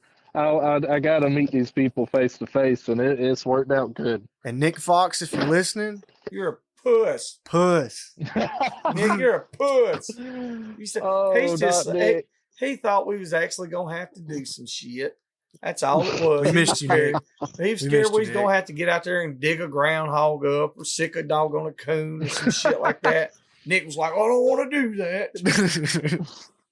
I bet Nick is rowdy with it. He's got him a lurcher. Have you seen his little lurcher? Is that? I didn't know that was his. Yeah, that's awesome. He got him one. Yeah, he's got him a little That's lurcher. awesome. We've had. Well, he hit this thing. He hit the dogs hard. Yeah, I'll tell you that. Him and Andrew both. That sucker is that he's doing good. I love it. I love seeing everything he's got going on. Nick's come a long way in a short time, and there's no doubt about that. As far as putting the dogs out, putting the work in, and just general knowledge and learning about them and wanting to learn. The fucker, that's what he does. He lives and breathes. That's all he wants to do. And by God, he's doing a lot of it. He's made a lot of changes in his life just to accommodate having those Jags. Yep, he sure has. My first introduction with old Nick was him stripping down his drawers with the garment on and swimming with Andrew in the swimming race at the Yogg Yeah. I knew he was a crazy son of a gun from then on. Yeah, that's all it takes there for the most part. So now that your facility and stuff that you have, you want to put that out, the name and stuff of it, if people want to come see it? Is it open to the public? So not yet. Or for any reason? The way that we've got it set up is we're a private nonprofit. Okay. So if people, my name's Tyler Wright. You can find all my stuff online, Facebook, and it's got links to everything. But we're a private nonprofit, so that way we can control the amount of people that are out there, and we do everything privately. So if you want to come out, you become a member, and we privately tour you around the facility, so every critter that's there, why they're there, all that good stuff, and it makes it more personal and enjoyable for everybody, so that we're not stressing out about 100 people being out there at one time or anything. It's a lot more personal and private. That's so much better too, like you said, because you're gaining a member. Yeah. Somebody who now on the being a member, what do? You join and you have to make a donation, or It's $30 for an entire year, $60 for a whole family, and we don't put a limit on how many people are in a household. You got 6 kids, bring them on. Let's go get it done. And the way we do it is we do a members day every month, and if you're a member, come on out. And we put everybody in groups and we tour you around the facility. So and that's free. Where do we send donations? If somebody's out there wanting to donate just to help, help with care, the facility itself with feed, all these things take time, effort, and money to do. And so I'm sure, you guys would welcome donations. Absolutely. So blackcreekwildlifecenter.org is our website, and it has the donation links if somebody does feel compelled.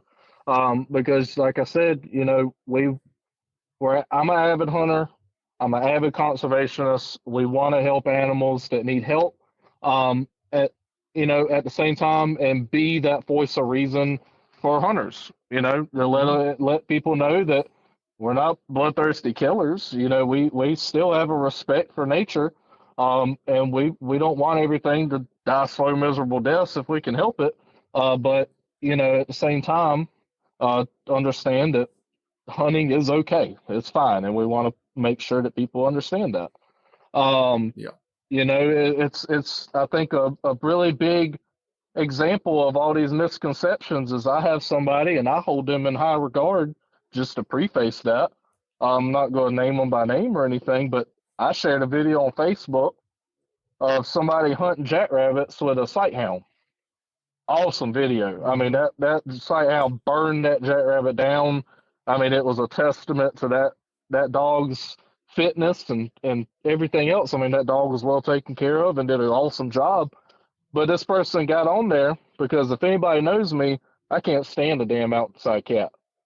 Screw feral and outside cats. That's another one of my bowling points, because they're, especially like even our local DNR, they've got this weird thing about invasive reptiles and stuff, which is not a huge concern up here where it gets so cold. There are certain situations where it's a concern, but they're so silent about the hundreds of thousands of cats out there on the public land screwing up quail nests and killing quail. They don't give a shit about that. Nope. But and this people asked me, because they're very much into cats, and they said, so what's the difference in these cats that get you so riled up killing stuff and this dog that's killing stuff?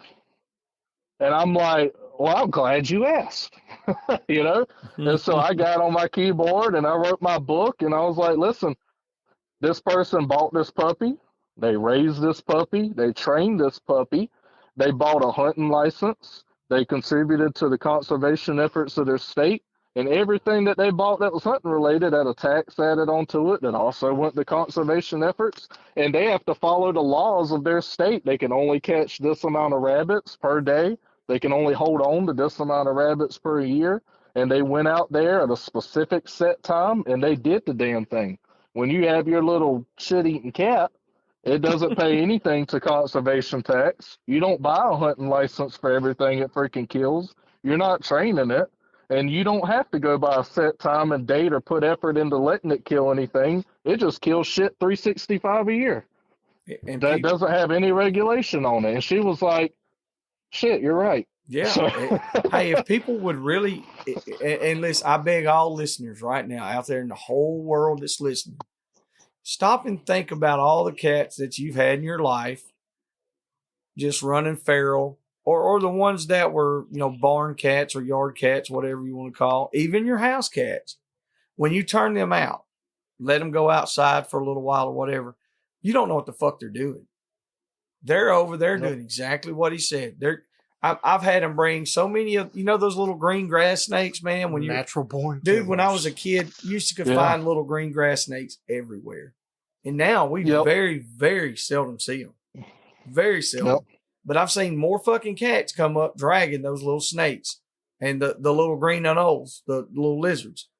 Yep. And now I couldn't tell you the amount of squirrels and all that stuff for sure, But like you said, people don't put that out there at all. They don't say anything about it. I'm glad you brought that shit up because I'm one of those closet pussy haters too. I mean, cat haters. I don't people like got to the understand. bastards. I like cats. I don't. I've got 5 in an outdoor enclosure at my personal house that have been accumulated for one reason or another. I love on them. They get fed, they get water, they got automatic waters, they live in the high life.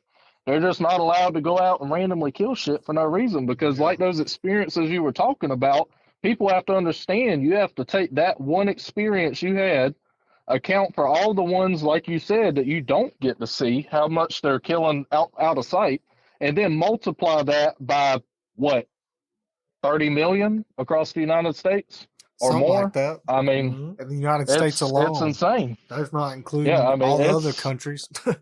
It's raccoons times 1,000. The issue with mesopredators, they're a mesopredator that is incredibly overpopulated. And they just and love then killing. if you want to, and if you want to get even more nitty gritty, you got the people that are all for this TNR stuff that we have statistical data showing, hey, this ain't really helping because you're not catching all the cats and they're still screwing each other's brains out. And the taxpayers of that local county are the ones footing the bill for it for something that ain't working. Yep. So, we could spend another 2 hours talking about that. Mm-hmm. But anyhow.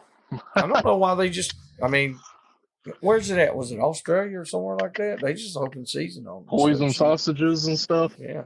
Hey, I do know one thing. I'm going to say this, and I honestly probably need to research it and have a link so people can see it. But when we had we had some tornadoes, April 11th, 2011, I think it was, with it. Mm-hmm. Mm-hmm.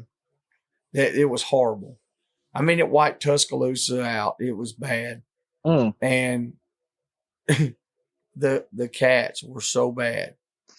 I had a couple of people contact me and wanted us to come down there and help exterminate them.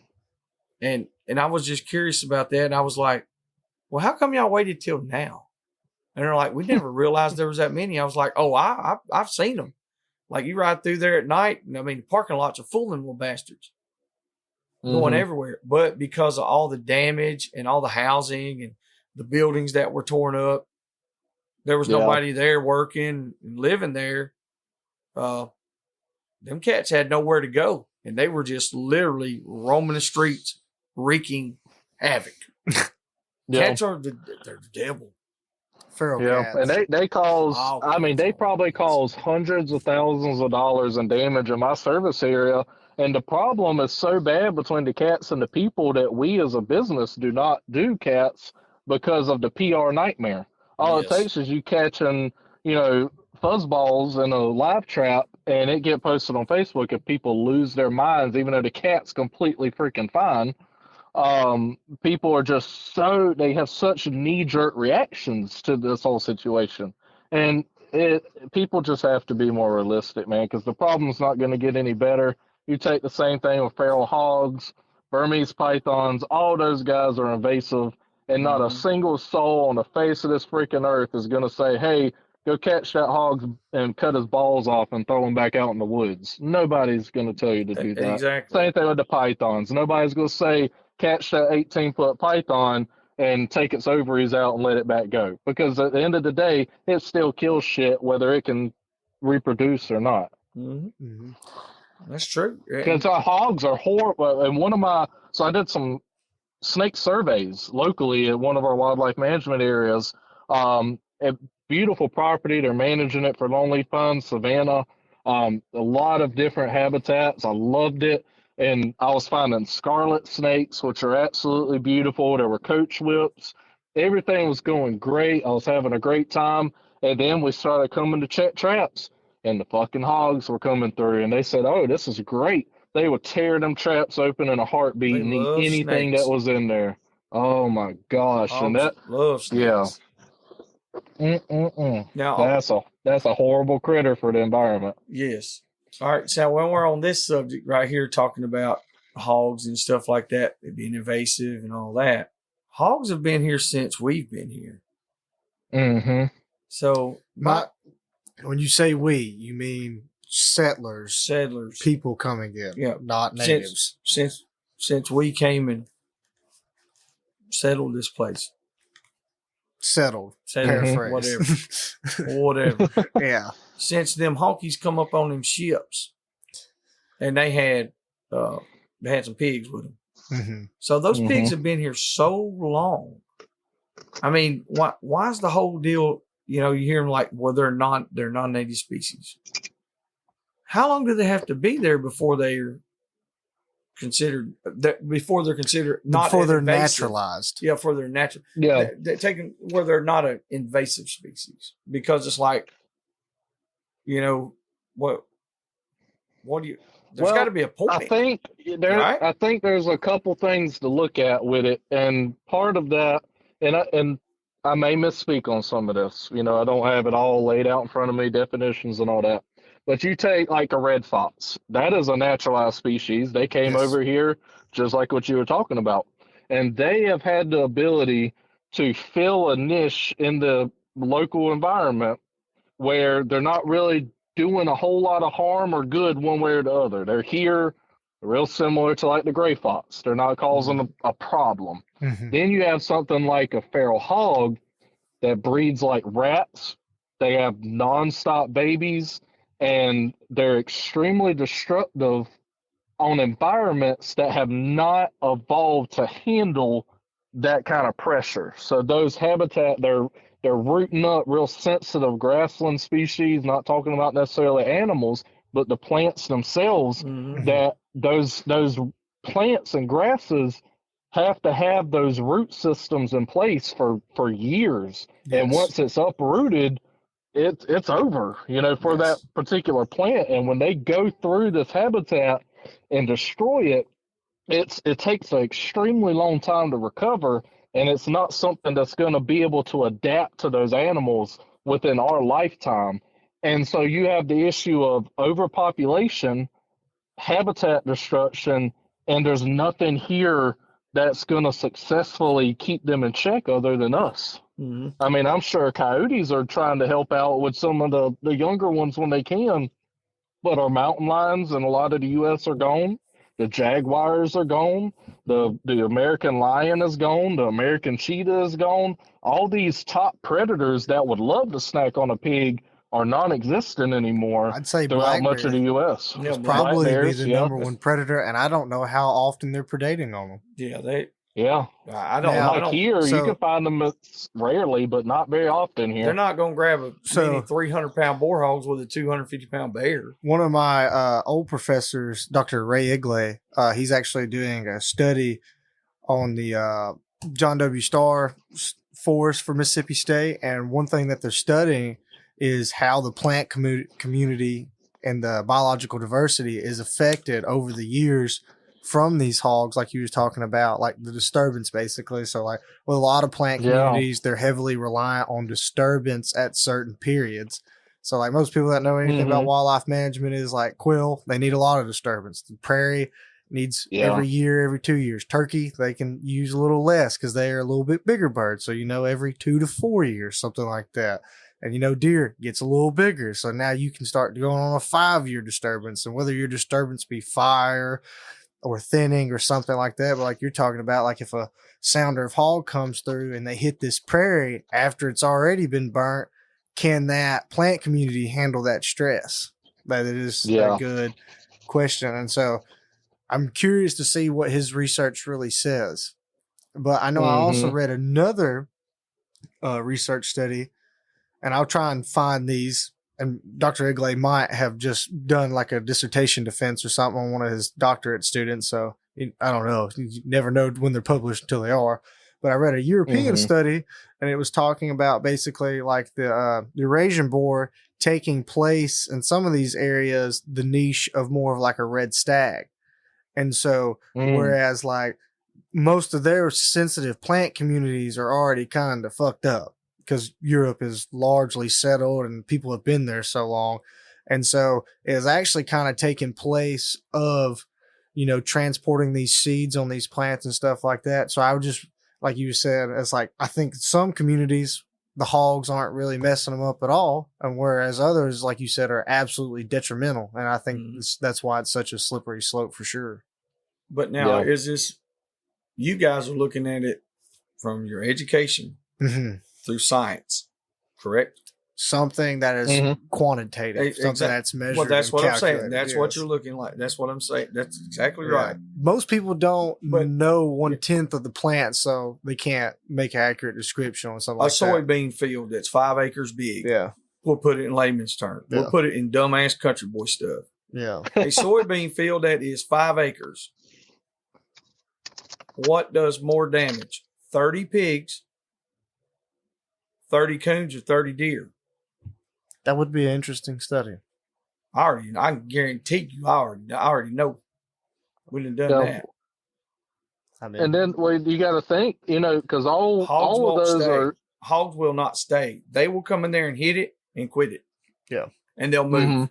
Deer will stay there until it is gone. Every single piece is gone.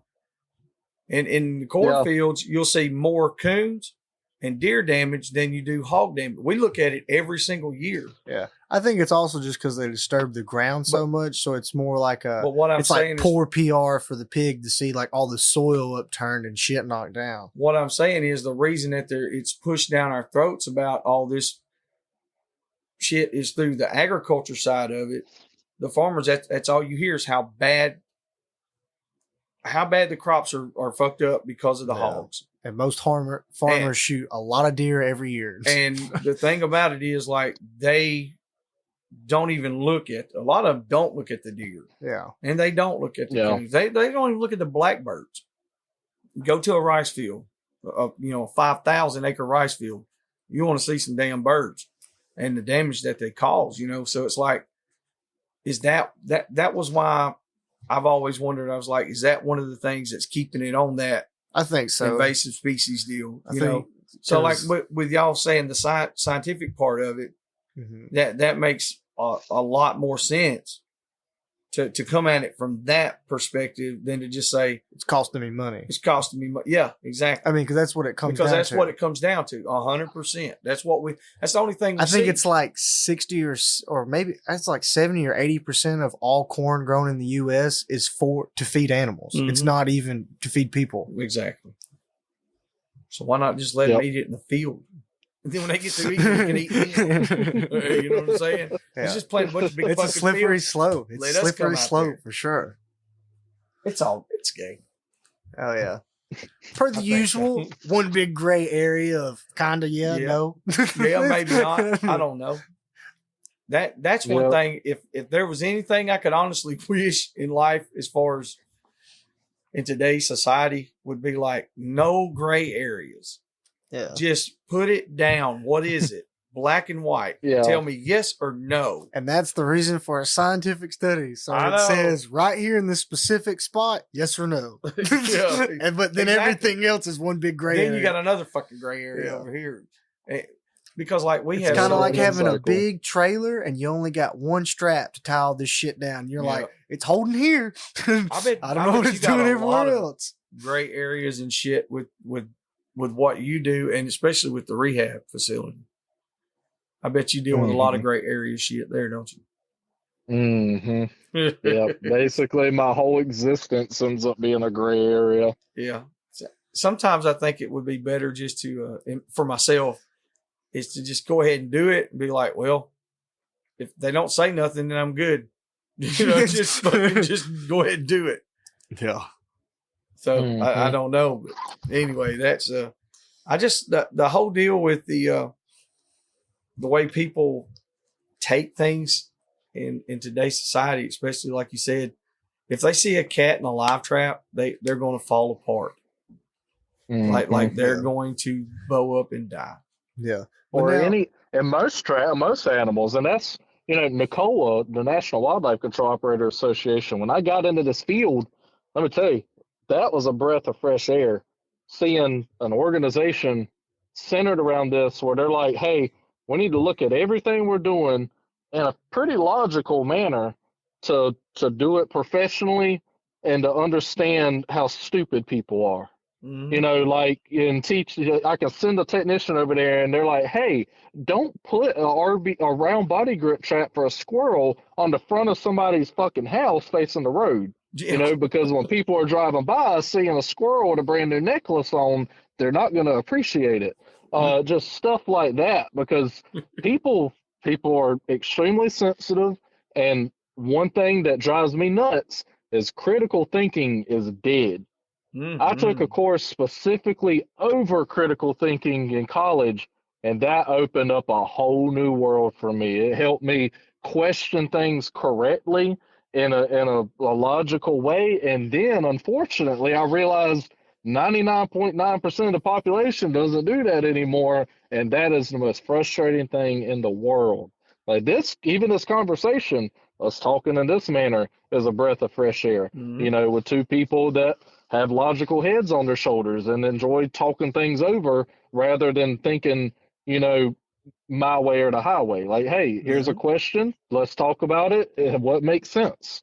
And that's the biggest issue I've had in the last 20 years is critical thinking, exactly what you just said, and just logical thinking with people. You know I find what I'm saying? most people want to be right anything. rather than know what's right. And there's That's a huge difference. Well, they can read something on Google and be like, well, I read that on Google. Yeah. Give a fuck where you read it. It doesn't matter. I mean, if it's right or not. Oh, yeah. It's like, I read this study, but I'm not saying that's the gospel. I'm saying in this study, they found this. And for me, that's good enough. If that's not good for some people, I could find more studies. Or, hey, who knows? Maybe somebody get pissed off enough and go do their own research. Go set up their own study. Donate to somebody and get some more research and science founded. If you believe that you're correct, hell, call up some universities and be like, hey, I'm going to donate this money so you'll study this. But never know. But the thing about it is you have to let the university study it. Yeah. So then it's out of your hands. If it was me, I couldn't do it. If I was like, I have this and what I want to do, I would never trust the university to do it because I know a lot of professors. I know a lot of students. I don't know. I feel like it depends. It would depend, honestly. But like I said, I don't know. It depends on what it is, too. Like you said, there's good and bad apples in every bunch. I know a lot of dog handlers that ain't worth the piss, but I know a lot of them that I really, really love. And same with professors. There's professors at my college where I was like, they was like, what do you think about graduate school? Oh, no, I'm not. And then I go to this other one. I'm like, oh, yeah, I really want to go to graduate school. I was like, I don't want to try and do anything under you. I don't like what you got going on. Yeah, that was my original goal, was to actually go be a professor. I wanted to go to graduate school and continue on, and then I realized wildlife control was a lot more fun and made a lot more money. And that's not to say to everybody, listen, I got money, because unfortunately I have dogs and birds and 270 other animals that require my money. So I broke as a joke 99.9% of the time, but I'm happy and my bills are paid. That's all I can say. Well, you're doing real good with that then, that's for sure. Yep. That's a plus, especially in the economy we've had the past few years. Been pretty tough. Yeah, and you know, most nonprofits like we have don't survive their first few years, much less in this crazy mess we've been thrown into. So the fact that we have not only persisted but improved has been extremely exciting, because starting a nonprofit ain't for the faint of heart. There's so much paperwork, and my partner Holly, you know, she's the only reason this exists, because I'm busy helping build enclosures and stuff, because with everything she does, she can't really work a drill to save her life in a correct way. But if she wasn't there feeding them, medicating them, doctoring them up, talking to people, booking programs, booking tours, then it would all fall apart, because what I do is a 9-to-5 job, the wildlife control. So it's tough. So she has thankfully been able to do that full time. That's her whole day job, is taking care of everything at the facility, because otherwise it would all go to shit real fast. Hell yeah. Shout out to Holly. Thanks, Miss Holly. So what's probably that? I don't know, man. I got on this facility thing here, really piqued my interest on that. What's probably the most rare kind of animal you would have, I'd say, and the weirdest kind of animal? Ooh, that's a tough question right Yeah. there. Um, it's going to go back to Just tell us the some stuff reptiles that's kind again. of like not of the norm that you have at the facility. hmm So, like I said, it goes back to the reptiles. I'm super big into venomous snakes. That there's no other way around it. I enjoy them so freaking much. Um, if you've never seen African bush vipers, now those who know venomous snakes are gonna be like, he's talking about the venomous ball pythons. But literally, they are beautiful. Oh my God. You look that animal up, they come in every color under the rainbow. They have spiked scales all over their body. They're absolutely gorgeous animals, and I really enjoy them. But when I think of unique, I think of unique as in uh, something you don't see too terribly often in a captive setting and you can really enjoy. And I'll tell you what, we have Asian leopard cats. They're Mm. smaller than a house cat, but with the attitude of a leopard. Wow. And so they're part of a species survival plan at our facility. And just to kind of clarify what that is that something where these animals are in captivity and we're keeping the genetics around in case we can reintroduce them back into the wild at some point. Because these animals, the Asian leopard cat specifically, this goes back to our feral cat problem. In their native range, it's not that they're dying out, but there's feral cats there that can interbreed and they're Mhm. hybridizing the species to extinction. So Mm. we're trying to keep pure Asian leopard cats around until the world comes to its senses, hopefully, and we can address the feral cat issue in a realistic way, which is obviously shooting for the moon, but maybe one day that'll happen. But I'll tell you, one group of animals that I probably enjoy the most is going to be the rodents.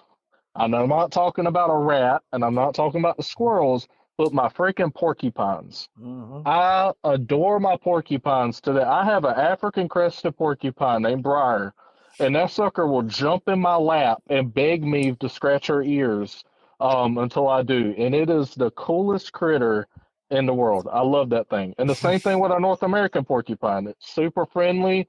They're like a backwoods sloth almost, move real slow. They'll nibble on your fingers and all. I love them to death.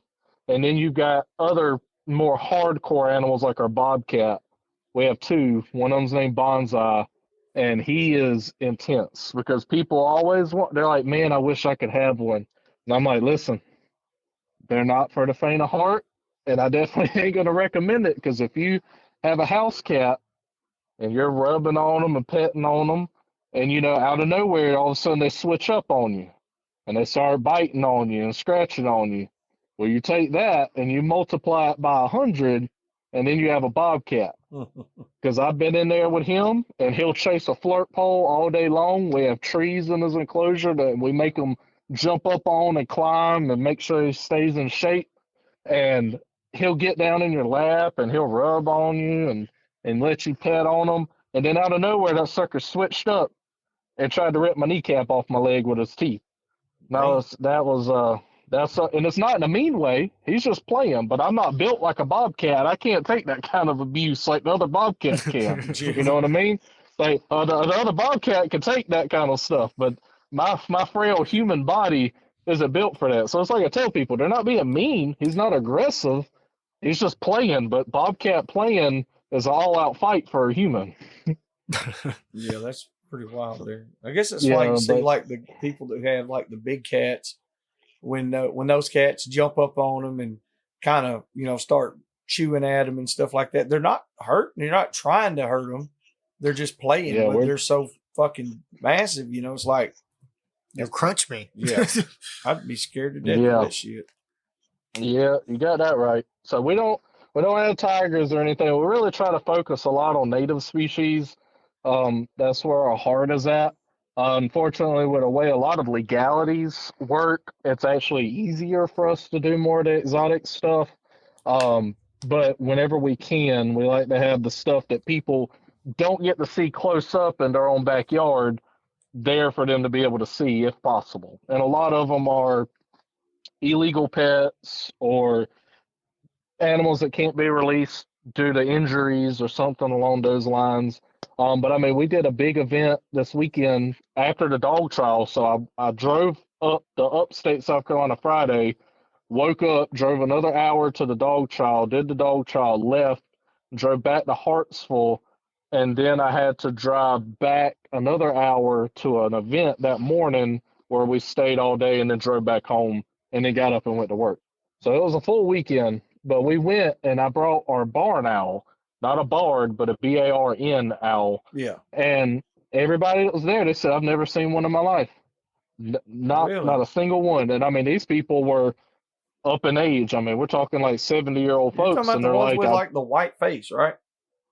yeah, Like the big, almost looks like a big heart on their face. Yeah. yeah, They had exactly. never seen one? Nope. Wow. Well, and most people haven't. You got to think they're a species that hunts predominantly in the middle of the night versus the morning and evening, like barred owls and great horns and things along those lines. And they're really struggling for what we were talking about earlier, but stuff that we've caused as a human being with habitat destruction, suppressing fire, where a lot of these habitats in the southeastern U.S. relied on. Mhm. 95% of the southeastern U.S. was lonely pine savanna, and Yeah. now only 5% of that habitat remains, and so that's a lot. That's a Oh, lot I that's know. gone, and these animals have specifically evolved with that for a long, long time, and now it's gone. And so these barn owls are specialists on mice in these open grasslands. So if you have a lot of good grassland habitat near you, you have a better shot of seeing them. But here in my local area in the PD, anything open is going to be agricultural fields, and they're trying their hardest to adapt to it. But then you throw in rodenticides in it, and they're getting killed by that.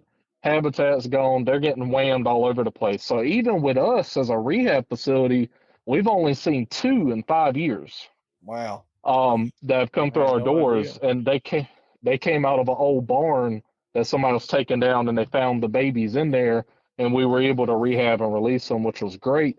But yeah, they're struggling, and it's largely just due because what they need isn't here anymore. Mhm.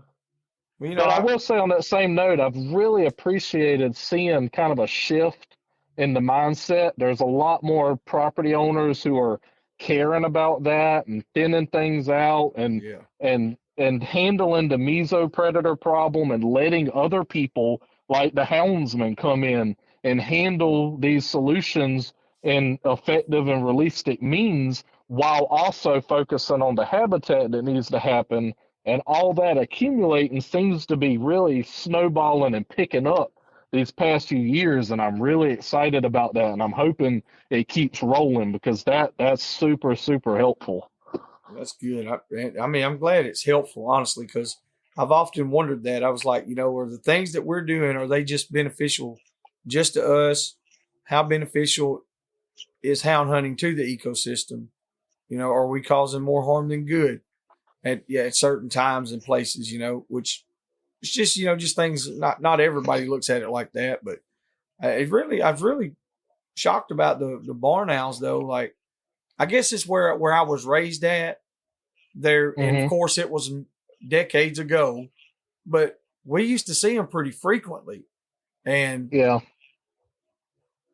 let's see, I was probably 9 years old, somewhere in there. We lived in Wheatley, Arkansas, and we found a couple of small ones, and we kept them. My dad, of course, I had every kind of animal you could get that was running around, and Mm-hmm. and we kept those little rascals until they got big enough to make it on their own.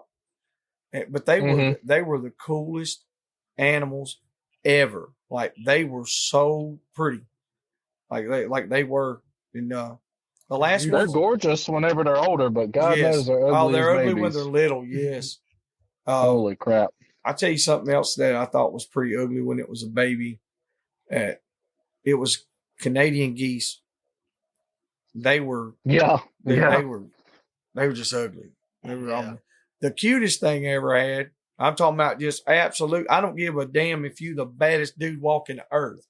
When you have a baby beaver, I was gonna say You that are baby beaver. Damn right. dude, that's the coolest Holy fucking thing in the smokes. world. That little bastard. I was in a bathtub, kicked back with my dad. I didn't get the joke because I was just a kid, you know.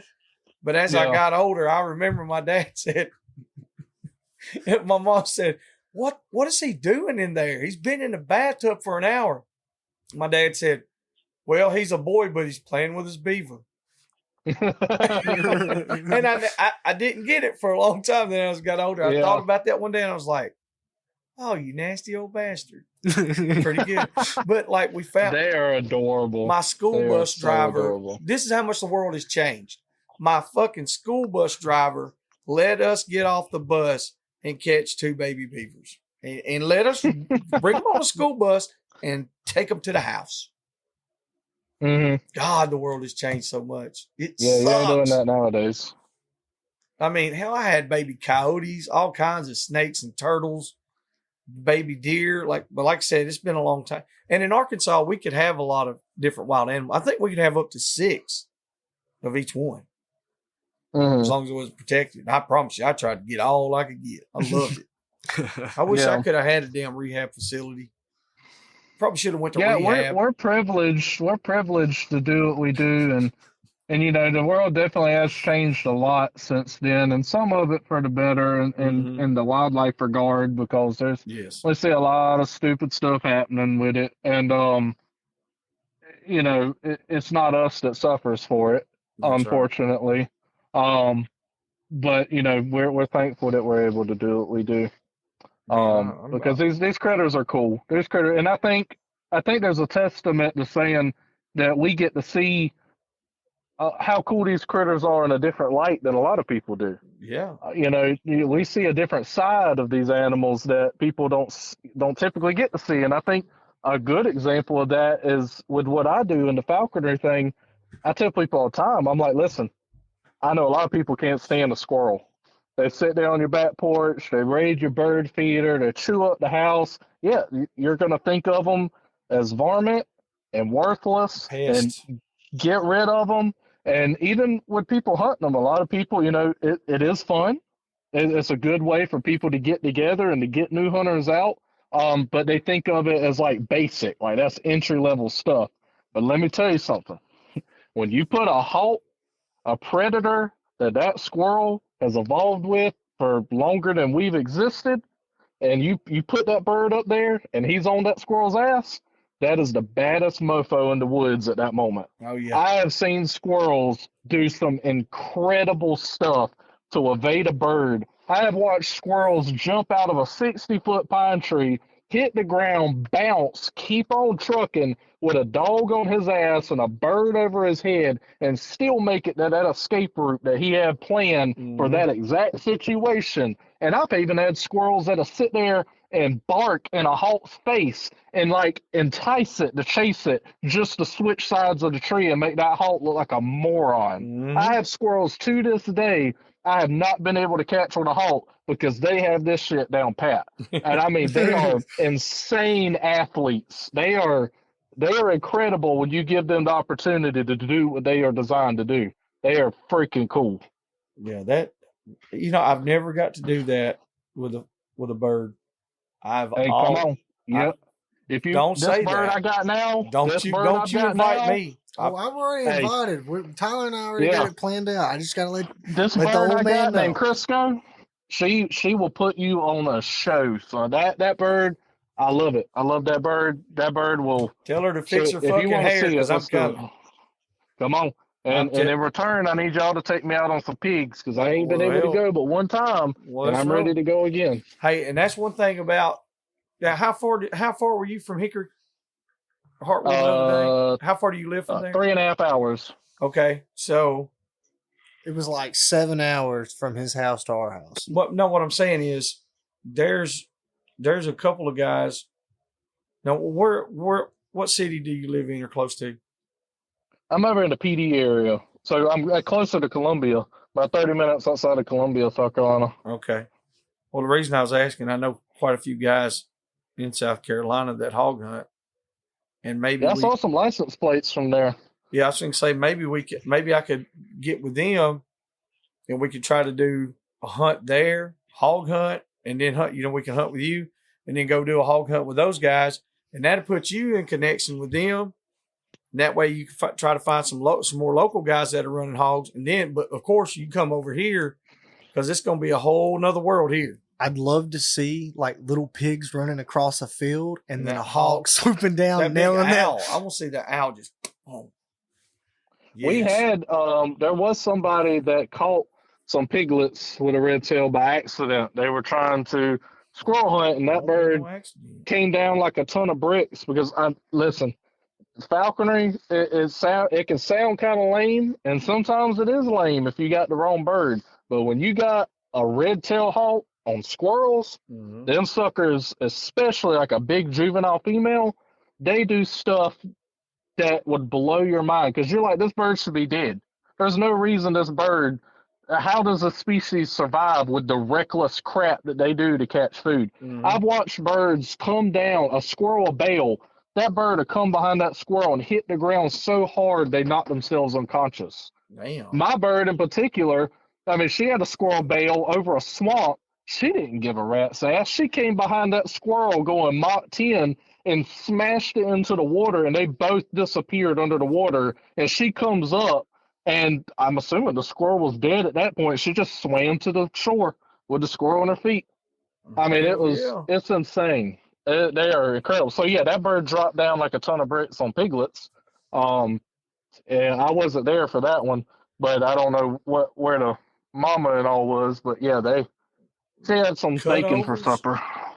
So if we got around a lot of big cutovers, oh yeah, we got to put this together. So can you so you can travel with your bird? Yeah, each state's different depending on where we go. Some states require that you get like a health certificate for the bird, and same thing with the dogs. Some states require that too, but I'm not sure what state you're thinking about, but that's not a big deal typically. You just get out of state license. Here, like I didn't know what the schematics would be for you to bring a bird here to do it. Because like we've got a couple of properties now that we can hunt that, they're a mix of agriculture, river bottoms, timber, big hardwoods, and then a lot of cutovers and clear cuts, And yeah, the hardwoods and the river bottoms typically are really good for the falconry stuff, because you want bigger trees with a lot of squirrel nests in it and vines that you can be yanking on to keep the squirrels moving. Yeah. Well, that's we got that. There ain't no doubt. Those big clear cuts, we get in those, and that's where we'll jump a sow and a bunch of piglets, and they'll just run in circles, and it drives the dogs crazy. It drives us crazy. Because they're so small and so fast. I mean, the dogs will catch them. Yeah. But we literally need a little bigger bird. We like have wasted all day long doing that. Dude, I'm telling you, that owl could reach down there and snag one of them little 5-pound pigs. I'm telling you. I believe it. A hawk could do that. Well, I'm saying the golden eagle. I mean, how big's a golden eagle? He'll grab a fucking 100-pound hog. Yeah, that's what I'm thinking. I'm talking about Bring home some meat. You're talking about foghorn leghorn over here. I'm talking about a little badass kestrel with a fucking machine gun. That's what I'm talking about. Yeah. I admire the kestrels. Yep. Kestrels are tough now. Yes. They like those. Yeah, I had one that was a monster. And she, I remember one time, and this is what blew my mind. She would catch pigeons, which, are massively bigger than her. But we were trying to scare some sparrows out of a pallet stack. And I had her on my fist, and that bird was psycho. I mean, she was looking over ready to rock and roll, and a feral kitten ran out. And she smacked that son of a gun in the back of the head so fast. I was like, what are you doing? So I run over there, and I have to pry her off of this kitten, and I just tossed it to let it do its business. And, that bird was psycho. I mean, she weighed 98 grams and was catching small cats. I mean, really? Damn. For those listening, they're not going to be doing that in the wild. She was an imprint, and I had taught her that she was a beast. and she thought that she was the baddest son of a gun that was around. So for your badass bird yeah. training, call Tyler. Yeah. If you want a bird that just got pumped up like Popeye and will bust the bitch in the face, call Tyler. There you go. So, well, man, I'm telling you, you've got an exciting life. Literally, it sounds like, you know, I'm sure you're busy as all kinds of hell with all that shit going on.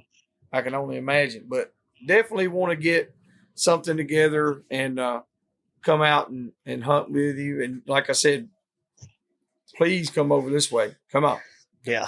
Absolutely. Send me some list of some people I need to contact about some falconry in Alabama. I need to find a meet or something, shake somebody's hand, go with them. I've been for how many years have I talked about that? And I probably can't even hold a damn bird up, but I'll go. Nate can get in. Hey, I'll get you some names, and you know that guy gave me a weird look rolling up in my Subaru at the Hog Bay, but I got that so I can travel some. So you might see me over in Alabama, loaded down to the gills. Some of those Subarus are pretty badass. That one I see. It saves me money on gas. I drive and I can load a lot in it. Well, I'll be honest with you. Used to, man, I didn't give a damn about fuel mileage, none of that shit. You know, I drove big trucks. I don't give a damn. It cost me $500. Well, things have changed over the years. And I drove Rodney's little Toyota out there to the Bay Pen, which I've got a Tundra, and then I've got an older model little Toyota. Me and Nate have those. And I've got this big GMC 3500 sits back there in the back. It's a diesel, but like it's still not the greatest on fuel. Way better than average. But I would rather drive those than I don't care what it looks like or anything. You know, I'm like, dude, if I can go somewhere and spend $40 as opposed to spending $200, $40 is way better. All day long. I gotta save where I can, and that one definitely helps. Because before that, I had a 04 Toyota Tacoma with some tires that it probably shouldn't have on it, and it was sucking me dry. Yeah. I've always heard that the especially like the later models from I say later models, probably from like 2010, 2015 on up, that the V6, if you put big tires in it with automatic, said that it's the worst gas mileage ever, even though it's a Toyota. And like I said, now I've got older ones, and that little red truck, it's an 86 model. I got it from Clint Carpenter. Yeah. Oh, really? Yeah. That little red hunt truck he used to have, that, I don't know if you ever, Nate, seen it, but his son was driving it, but I actually got it from him a couple of years ago. And that thing right there, dude, you can put $5 worth of gas in that son of a bitch and drive for a long ways. Long damn ways. I like that little truck. But it's a single cab. It don't have enough room for me, really. But it probably won't ever go anywhere unless somebody gets off the checkbook. But of course, those little things are like gold now, though. Yeah. They have a huge resale. So, well, Nate's going to get all of the links and stuff and put them down in the description on this, so that way people can, like I said, especially with the donations. So all you listeners out there, y'all make sure to dig around in your ashtray or your console or in the floorboard of your car. Take all your change, take it to Walmart to the change thing, the coin star, and then send it over to Tyler. It ain't even costing you shit in reality, because all you're doing is just wasting that shit, letting it sit there. Yeah, it is. They do. Think about it. Get in the car, and you're going to be looking at your buddies down there, and you're like, damn, man, he's got pennies and nickels down there, and he's just spilled a cold drink, and it's all nasty and shit. Just put it in a coin star and send it over to you. This is a way better thing to do shit. See, I think of weird shit, but I'm gonna feel guilty every time I see change. It's logical now. Every time you listeners out there, when you look at them 4 pennies laying in the fucking floorboard, that poor Kestrel almost starved to death. You could have fed him. You could have. Hey, assholes. There's a bunch of bastards. Oh. Well, Tyler, we done been on this thing for a couple of hours, brother. Man, it don't even seem like that. This has been a good one. Hey, I appreciate you guys inviting me on here. Shit, I'm tickled that we got to meet, and glad you got on here with us. It's cool hey, as next shit. time we meet, hopefully we're gonna be running through the woods after something. Hell yeah. Even if it's from the game warden. There you go. All right, brother. Well, man, if as soon as we can figure something out, you and Nate, y'all get together on it and just let me know what I need to do. Nate, that's pretty much how we do everything. Nate lines it all up and says, this is what we're doing. What day do you want to do it? Like, okay, sounds good to me. That'll work, man. We'll make sure we get it working. All right, brother. Well, we appreciate you, man. And y'all come see us. Yes, sir. Y'all take it easy. Thank you again. All right, sir. Tyler. Thank you, See you, Tyler. buddy. Wow. Man, it don't even seem like that was a couple hours there. That went by pretty good. He's got a lot of stuff going. Oh yeah. That was very, very interesting. I'm probably going to go ahead and have him lined up to do another one really soon, because I've got some more stuff already rolling around. I want to ask him, and the reason I want to do it is because all you got to do is ask him a question. He goes. I like it because he has so much experience in the falconry, and he's very new to hunting dogs. He can talk. Yeah, he's not a moron. That's awesome. No, he can talk. What I'm saying is, like, you can ask him a question and he can go on about it. Yeah. He fills in the time space Yeah, that's true. very, very well. And it's interesting. Like I said, when we're doing these things here, a lot of times it's like, I ain't gonna say a lot of times. Sometimes it's like, good God, it seems like it's been 5 hours. That didn't seem like it was 30 minutes to an hour to me. Yeah. Well, I mean, with educational shows and stuff like that. That's what I'm saying. He's got it. And I'd like to talk more about that, like the educational shows, get more on the rehab facility and stuff. Cause that's a lot to do. That's a big load for somebody to carry. It's a lot of work. Like you said, he's got Miss Holly out there doing all that thing. Never met her, but hey, Miss Holly's a hero already, taking care of all those animals. Plus, he runs dogs. Mm-hmm. He covers all aspects of it. So now all we got to do, he said he need to get on some more pigs. Rub that bottle. Genie popped out. That's me. Wish granted. We're going to go fuck some pigs up. All right. Well, I'm tired of talking tonight. Fucking jaw sore. I'll see y'all on the next one. Thank you. Hope y'all enjoyed that episode. Stay tuned for our new episodes every Monday and Wednesday. For questions, advertising, or just to chat, email DixieDoggers01@gmail.com.